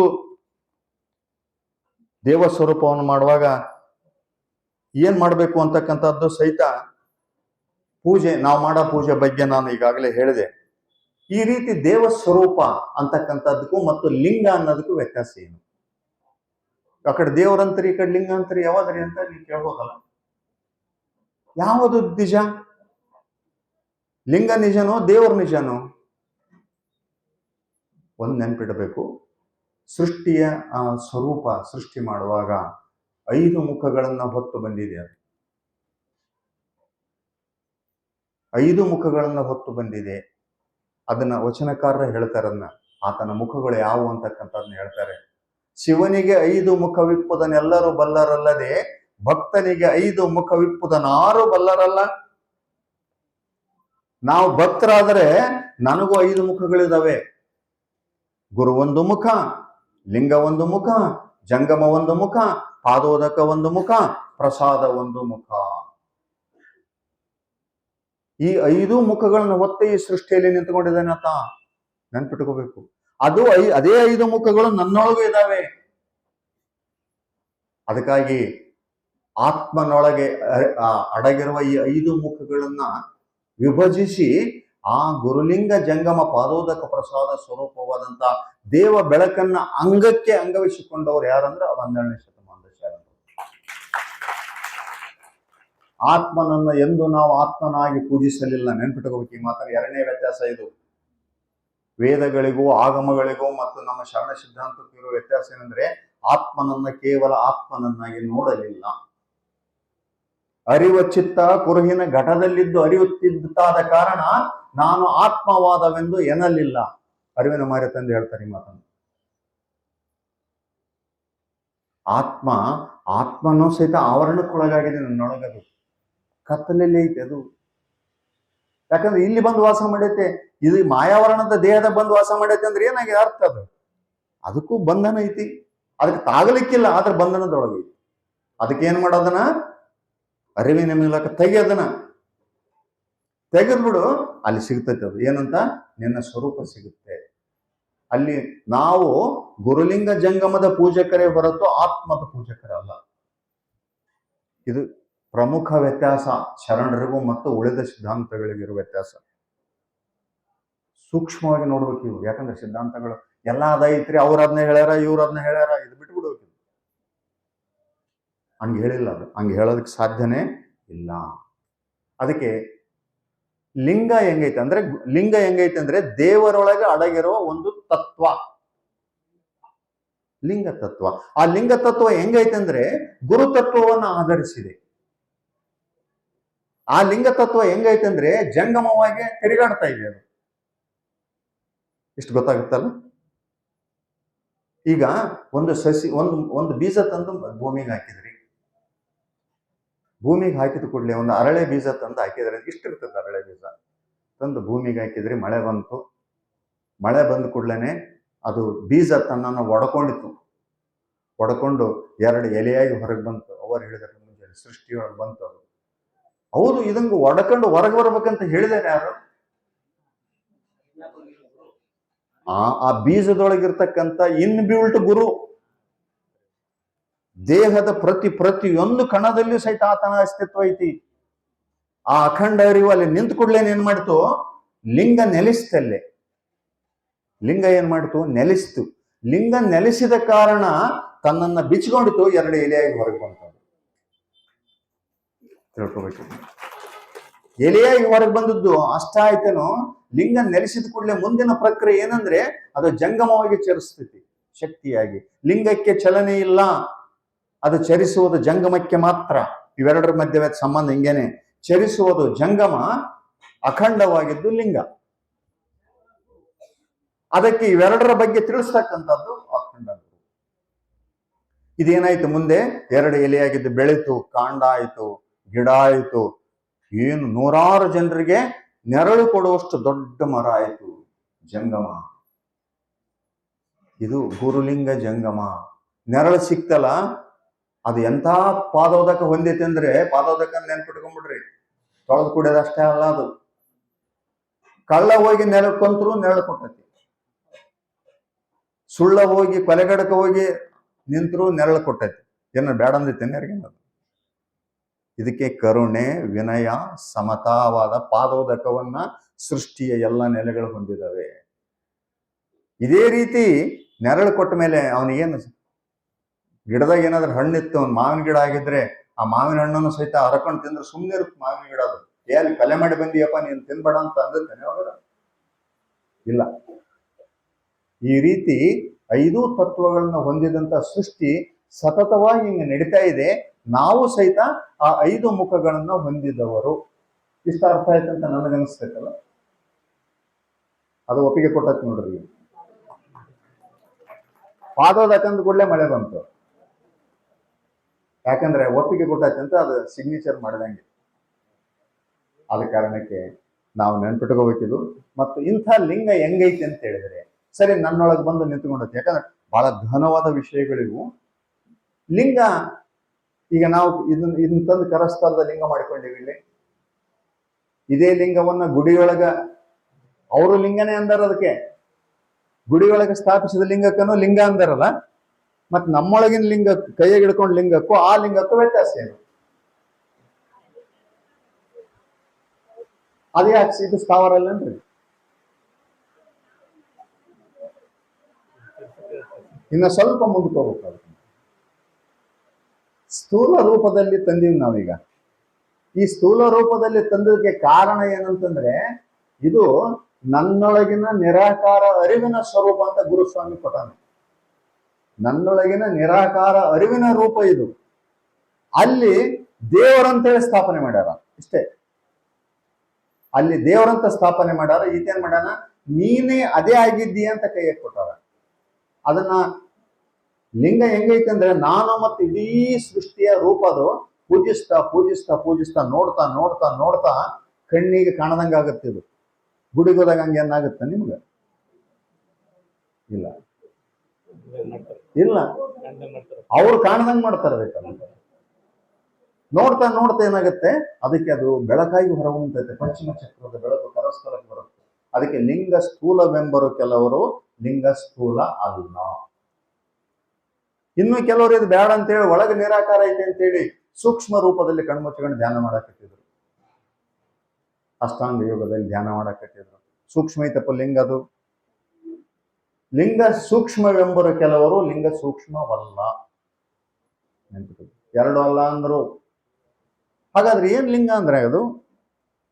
ಸ್ಥೂಲ ಸೂಕ್ಷ್ಮ ಮೇಲದ ಗ್ರಾಣ ರೂಪು ಲಿಂಗ, ಜ್ಞಾನ ರೂಪು ಲಿಂಗ. ಸ್ಥೂಲ ಸೂಕ್ಷ್ಮದೊಳಗಡಗಿ ಈ ಎರಡು ಸೇರಿ ತಮ್ಮ ಅಸ್ತಿತ್ವವನ್ನ ದಾಟಿದ ಮೇಲೆ ಏನ್ ಕಾಣುತ್ತಲ್ಲ ಜ್ಞಾನ ರೂಪ, ಅದು ಲಿಂಗ.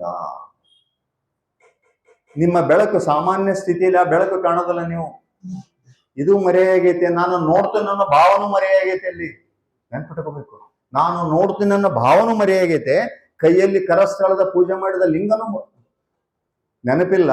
ಅದರೊಳಗೆ ಏನಾಗಿದೆ, ಒಂದು ಬೆಳಕು ಬಂದು ಮೂಡಿದೆ, ಅದು ಸೂಕ್ಷ್ಮ ರೂಪು. ಮತ್ತೆ ಪರಮಾನಂದ ಪರಬ್ರಹ್ಮವೇ ಲಿಂಗವೆಂದರಿದ ಅರಿವು ಅಖಂಡ ರೂಪ ನೋಡ ಸ್ವತಂತ್ರ ಸಿದ್ಧಲಿಂಗೇಶ್ವರ. ಆ ಬೆಳಕು ನೋಡಿದ ಕೂಡಲೇನೆ ಒಳಗಣಂದು ಸಂತೃಪ್ತಿ ಪರಮಾನಂದ ಮೂಡ್ತೈತಿ. ಜಂಜಾಟವಿಲ್ಲದ ಆನಂದ ಅಲ್ಲಿ ಸೃಷ್ಟಿ ಆಗ್ತೈತಿ. ಆ ಪರಮಾನಂದ ನಿನ್ನೊಳಗೆ ಮೂಡಿತಂದ್ರೆ ಅದೇ ಲಿಂಗ ನೋಡ ಅಂತ ಹೇಳ್ತಾರೆ. ಪೂಜೆ ಮಾಡಿದ ಮೇಲೂ ನಿನಗೆ ಆ ಸಂತೃಪ್ತಿ ಬಂದಿದ್ದಿಲ್ಲ ಅಂದ್ರೆ ಎಲ್ಲೇ ಒಂದು ಕಡೆ ಒಳಗೆ ನಿಂತೀಯ, ಇದಕ್ಕೆ ಹೊರಗೆ ನಿಂತೀಯ. ಬಾಗಿಲ ಒಳಗಾರದೀಯ, ಬಾಗಿಲ ಹೊರಗಾರದೀಯ, ಇವೆರಡನ್ನ ದಾಟಿ ಹೋಗಿಲ್ಲ. ಅದಕ್ಕೆ ವ್ಯಾಖ್ಯಾನ ಮಾಡ್ತಾರೆ ಇದು. ನೀನು ಸಂತೃಪ್ತಿ ಮೂಲಕ ಕಾಣಬೇಕು ಹೊರತು ಬೇರೆ ಇಲ್ಲ. ಅದಕ್ಕಾಗಿ ಇನ್ನೊಂದು ಕಡೆ ನಮ್ಮ ಇವ್ರು ಹೇಳ್ತಾರೆ, ಆದಾಯ ಶರಣರು ಲಿಂಗದ ಬಗ್ಗೆ ಹೇಳುವಾಗ, ಯಾಕಂದ್ರೆ ಇವ್ರು ಗೊತ್ತಿರ್ಲಿ ಅಂತ, ಇದು ದೇವ ಸ್ವರೂಪ ಹೆಂಗೈತಿ, ನಿಜದ ನೆಲೆ ಹೆಂಗೈತೆ ಅಂದ್ರೆ ಹಿಂಗೈತಿ. ಮತ್ತೆ ಹಂಗಾರೆ ಬಹಳ ಮಂದಿ ಪೂಜೆ ಮಾಡ್ತಾರಲ್ರಿ, ಹೆಂಗೆ ಅಂತಕ್ಕಂಥ ದರ್ಶನಗಳು, ವೇದಗಳು, ಆಗಮಗಳು ಎಲ್ಲ ಹೇಳ್ಯಾವು. ಅದಕ್ಕೂ ಹೇಳ್ತಾರೆ ಅವರು, 6 ದರ್ಶನಗಳು ತಮಗೆ ಬೇರೆ ಬೇರೆಂದರಕ್ಕೆ ಕಲ್ಪಿಸಿಕೊಂಡು 6ಕ್ಕೆ ಮೀರಿದ ಅಜಡ ಅದ್ವೈತವನ್ನ 6 ಬಲ್ಲರಯ್ಯ. 6 ದರ್ಶನಗಳು ಏನ್ ಮಾಡಿದ್ವು ಅಂದ್ರೆ ತಮ್ಮ ಕಲ್ಪನೆ ಮಾಡ್ಕೊಂಡ್ರು ದೇವ್ರನ್ನ, ಇದಿಂಗಿರ್ಬೋದು, ಇದಿಂಗಿರ್ಬೋದು, ಇದಿಂಗಿರ್ಬೋದು, ಇದಿಂಗಿರ್ಬೋದು ಅಂತ. ಆದರೆ ನಿಜವಾಗಿ ಅಜಡವಾದ ಅದ್ವೈತವಾದ ಲಿಂಗ ಸ್ವರೂಪವನ್ನು ಅವರು ತಿಳಿಯಲಿಲ್ಲ. ಅದಕ್ಕೆ ನಿಂತುಕೊಂಡ್ರು ಅವರು. ಅದಕ್ಕೆ ಹೇಳಿದ್ರು, ವೇದ ಸೆಲೆರಿಯದೇ ಕೆಟ್ಟಿತ್ತು ಅಂದ್ರೆ ಇದೇ ಮಾತೆ. ಮತ್ತೆ ಮುಂದೆ ಹೇಳ್ತಾರೆ, ಒಂದು ಪಾಷಾಣವಶ ಅವ್ರು ಏನ್ ಮಾಡ್ಯಾರಂದ್ರೆ, ಒಂದು ಪಾಷಾಣವನ್ನ ತಂದ್ರು, ಒಂದು ಕಲ್ಲು ತಂದ್ರು. ಒಂದು ಪಾಷಾಣವ ಚೀಡಿ ಹೋಳುಗುಟ್ಟಿ ತರಿದು ತೊಡೆರು ಪೂಜಿಸದಲ್ಲದೆ ಸೌರಾಷ್ಟ್ರ ಸೋಮೇಶ್ವರ ಕಂದರ್ಶಿ ಪೂಜೆಗೈದಲ್ಲಿ ನಿಜಲಿಂಗೈಕ್ಯವನ್ನ 6 ಬಲ್ಲರಯ್ಯ. ಮೂರ್ತಿ ಮಾಡಿದ್ರು, ಶಿವನ ಮೂರ್ತಿ ಮಾಡಿದ್ರು, ಗಣಪನ ಮೂರ್ತಿ ಮಾಡಿದ್ರು, ಸರಸ್ವತಿ ಮೂರ್ತಿ ಮಾಡಿದ್ರು. ಅದಕ್ಕೆ ತಂದು ಮತ್ತೆ 1000 ರೂಪಾಯಿ ಖರ್ಚು ಮಾಡಿ ಪ್ರಾಣ ಪ್ರತಿಷ್ಠೆ ಮಾಡಿದ್ರು. ಮತ್ತೆ ಎಲ್ಲಿ ನಿಜಲಿಂಗೈಕ್ಯದಲ್ಲಿ ಸಿಗುವಾತನನ್ನ ಹೆಂಗ್ ಮಾಡಕತ್ತಿರಲ್ಲ, ಹೆಂಗಿದು? ನೀನು ಲಿಂಗೈಕ್ಯ ಆದ್ರೆ, ಸ್ಥಾವರ ಲಿಂಗೈಕ್ಯ ಆದ್ರೆ ಜಂಗಮ ಸರಸ್ವತಿ ಇಲ್ಲದ್ರಿಲ್ಲ. ಎಷ್ಟು ಸುಂದರವಾಗಿ ಹೇಳ್ತಾರೆ ನೋಡ್ರಿ. ಎಲ್ಲಿಂದ ಬಂದಂತವ್ರು? ಆದಾಯನವರು, ಗುಜರಾತ್ನಿಂದ ಬಂದಂತವ್ರು, ಜೈನರು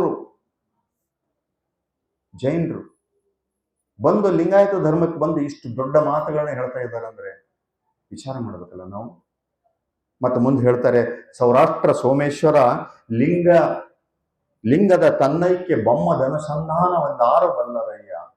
ನನ್ನನ್ನು ನಾನು ಕಳ್ಕೊಂಡು ಆ ಬೆಳಕಿನೊಳಗೆ ನಿಂತುಕೊಂಡು ಪರಮಾನಂದ ಅನುಭವಿಸಿದಾಗ ಸ್ಥಿತಿ ಇದೆಯಲ್ಲ, ಅದೇ ಲಿಂಗ, ಅದೇ ದೇವರು.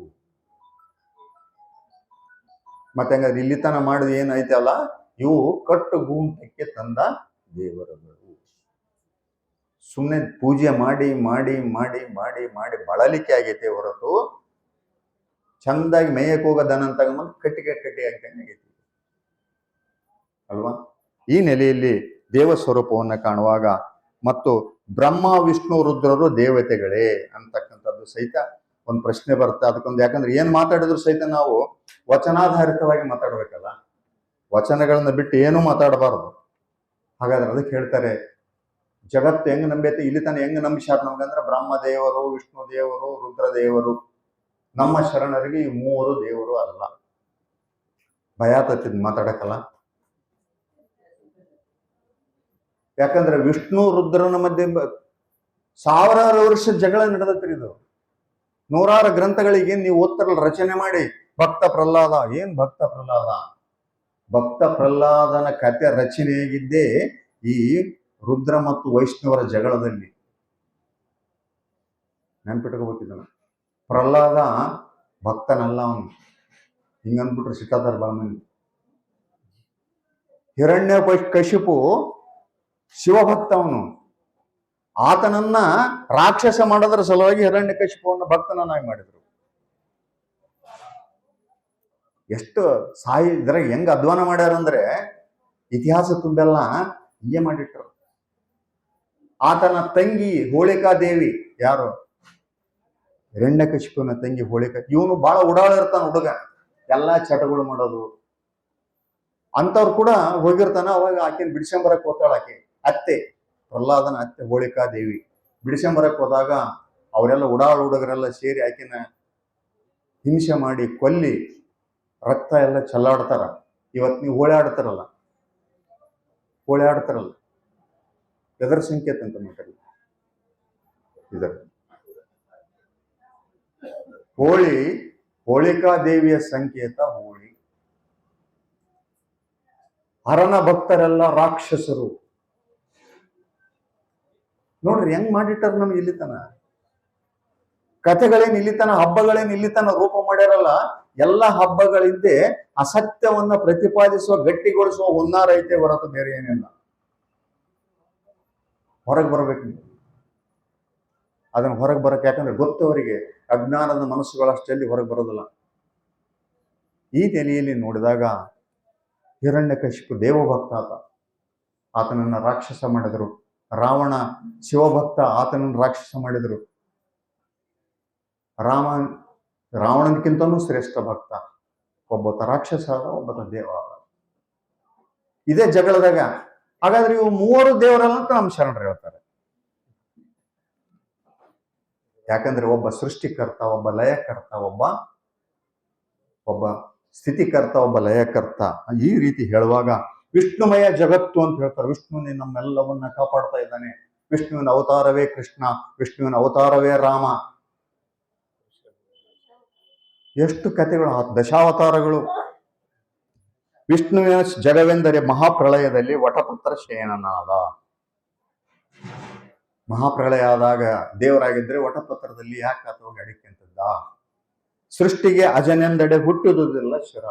ಬ್ರಹ್ಮನಿಗೆ ದೇವ ಅಂತಂದ್ರೆ 5 ಮುಖಗಳಿದ್ದದ್ನ ಒಂದು ಕತ್ತರಿಸಿದ್ರು 4 ಮುಖದಲ್ಲಿ ಇಟ್ಟುಕೊಂಡೆ ಚತುರ್ಮುಖ ಬ್ರಹ್ಮ ಆದ. ತನ್ನ ಶಿರವನ್ನ ಏಕೆ ಆತ ಸೃಷ್ಟಿಸಿಕೊಳ್ಳಲಿಲ್ಲ.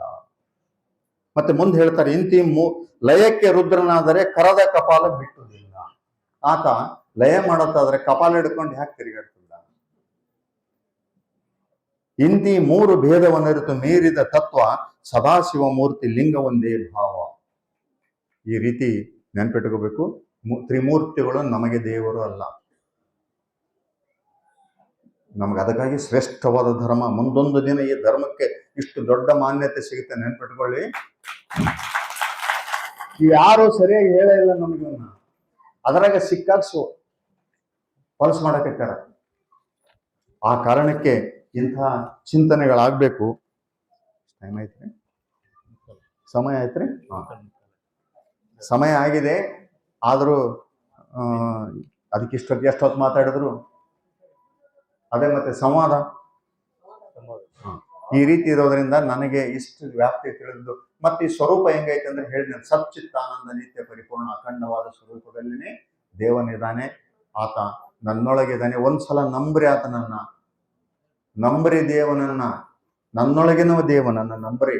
ಆತ ನಿಮ್ಗೆ ಯಾವ ರೀತಿ ಕೊರತೆ ಮಾಡೋದಿಲ್ಲ. ಅದಕ್ಕೆ ಹೇಳ್ತಾರೆ ಅಪ್ಪ ಬಸವಣ್ಣ, ಕೊರತೆ ಮಾಡಿಲ್ಲ, ಮಾಡೋದನ್ನಿಲ್ಲ. ಅರ್ಧಮರ್ಧ ನಂಬಿದ್ರೆ ನಮ್ಗೆ ಗೊತ್ತಿಲ್ಲ. ನನ್ನೊಳಗಿನ ಆ ನಿಜ ಸ್ವರೂಪವನ್ನ ನಂಬ್ರಿ. ಯಾರಿಗೂ ವಂಚನೆ ಮಾಡ್ಬೇಡ್ರಿ, ಮೋಸ ಮಾಡೋ ಆಲೋಚನೆ ಸಹಿತ ಮಾಡ್ಬೇಡ್ರಿ, ಕೆಟ್ಟದ್ ಮಾಡೋ ಆಲೋಚನೆ ಸಹಿತ ಮಾಡ್ಬೇಡ್ರಿ. ನಮಗೆ ಯಾರಾದ್ರೂ ಕೆಟ್ಟದ್ದು ಮಾಡಿದ್ರೆ ಆತನ ಪಾದಕ್ಕೆ ಅರ್ಪಿಸಿ ಸುಮ್ಮನೆ ಮುಂದುವರಿರಿ. ನಿಮಗೆ ಜಯ ಸಿಗ್ತದೆ ಜೀವನದಲ್ಲಿ. ಇದು ಸೃಷ್ಟಿ ನಿಯಮ. ಅದಕ್ಕಾಗಿ ಆ ದೇವನನ್ನು ಪೂಜಿಸೋಣ. ಯಾಕಂದ್ರೆ ಆತ ಬಸವ ತಂದೆ ನಮಗೆ ಪೂಜಿಸಲು ಕಲಿಸಿದ್ದು ತಾನು ಮಾಡಿದ ದೇವರನ್ನ, ಮನುಷ್ಯ ಮಾಡಿದ ದೇವರನ್ನ ಪೂಜಿಸಕ್ಕೆ ಹೇಳಲ್ಲ ಬಸವಣ್ಣ. ಈ ನೆಲೆಯಲ್ಲಿ ನಾವು ನೀವೆಲ್ಲ ಇಂಥದ್ದೊಂದು ನೆಲೆಗೆ ಬಂದಿದ್ದೀವಿ. ಏನು ಮಾಡಿದ್ರು ಕೊನೆಗೆ ನಮಗೆ ಏನಿಲ್ಲ ಅಂತಕ್ಕಂಥದ್ದೇ ಸಿಗೋದು. ಆ ಕಾರಣಕ್ಕೆ ಜೀವನದಲ್ಲಿ ಎಲ್ಲರಿಗೂ ನೋವು ನಲಿವುಗಳಿದಾವೆ. ಯಾರನ್ನು ಬಿಟ್ಟಿಲ್ಲ ಇದು. ಶ್ರೀಮಂತರನ್ನು ಬಿಟ್ಟಿಲ್ಲ, ಬಡವ್ರನ್ನ ಬಿಟ್ಟಿಲ್ಲ, ಹೆಣ್ಮಕ್ಳು ಬಿಟ್ಟಿಲ್ಲ, ಗಂಡ್ಮಕ್ಳು ಬಿಟ್ಟಿಲ್ಲ, ಮಕ್ಕಳು ಬಿಟ್ಟಿಲ್ಲ, ಯಾರನ್ನು ಬಿಟ್ಟಿಲ್ಲ. ಅದಕ್ಕಾಗಿ ಈ ಕಡೆ ಭಾಗವನ್ನು ಹಿಂಗೆ ಸರಿಸಿ ನೇರ ನೆಲೆಗೆ ಹೋಗ್ರಿ. ಲಿಂಗ ಹಿಡ್ಕೊಂಡು ಪೂಜೆ ಮಾಡೋದು, ಆತನಿಗೆ ಸಮರ್ಪಿಸಿಕೊಳ್ಳೋದು, ಕಾಯಕ ಮಾಡೋದು, ಸತತವಾಗಿ ಕಾಯಕ ಮಾಡೋದು. ಕಾಯಕ ಮಾಡದಿದ್ರೆ ಆತ ಸಿಗದಿಲ್ಲ. ಇದನ್ನು ನೆನಪಿಟ್ಕೊಂಡು ಸಿಗದಿಲ್ಲ. ಯಾಕಂದ್ರೆ ಆತ ಸ್ವಂತ ಕೆಲಸ ಮಾಡಕತ್ತಾನ. ನಾನು ಬೆಟ್ಟಾತ್ನ ಅಂತಂದ್ರೆ ನಾನು ಕೆಲಸದಾಗದೀನಿ, ಬಾರಪ್ಪ ಅದ ಕೆಲಸಕ್ಕೆ ನೀನು ಬಾ, ಅಲ್ಲಿ ಬೆಟ್ಟಾಗಣ ಅಂತ ಕಂಟಿನ್ಯೂಸ್ ವರ್ಕ್ನಾಗ ಅದ ನೋಡ್ರಿ. ಸೂರ್ಯ, ಚಂದ್ರ, ಗಾಳಿ, ಮಳೆ ಎಲ್ಲ ಮಕ್ಕಳು ಯಾರನ್ನ ಆತ ಬಿಸಿ ಇದಾನತ. ಆತ ನಿಂದ್ರಿಸಿ ಮಾತಾಡ್ತಾನಂದ್ರೆ ಹೆಂಗ್ ಸಾಧ್ಯ ಆಗ್ತಿಲ್ಲ. ಮತ್ ನಾವು ಅಂಥದೇ ಒಂದು ಕೆಲಸ ಮಾಡಿದ್ರೆ ಆತ ಸಿಗ್ತಾನೆ. ಎಲ್ಲಿ ಸಿಗ್ಬೇಕಂದ್ರೆ ಸತ್ಕ್ರಿಯೆ ಮೂಲಕ ಆತನನ್ನ ಸೇರಬಹುದೇ ಹೊರತು ಬೇರೆ ಏನು ಅಲ್ಲ ಅಂತಕ್ಕಂಥ ಒಂದೆರಡು ನುಡಿಗಳನ್ನ ನಮ್ಮ ಪಾದ ಕರಪಿಸಿ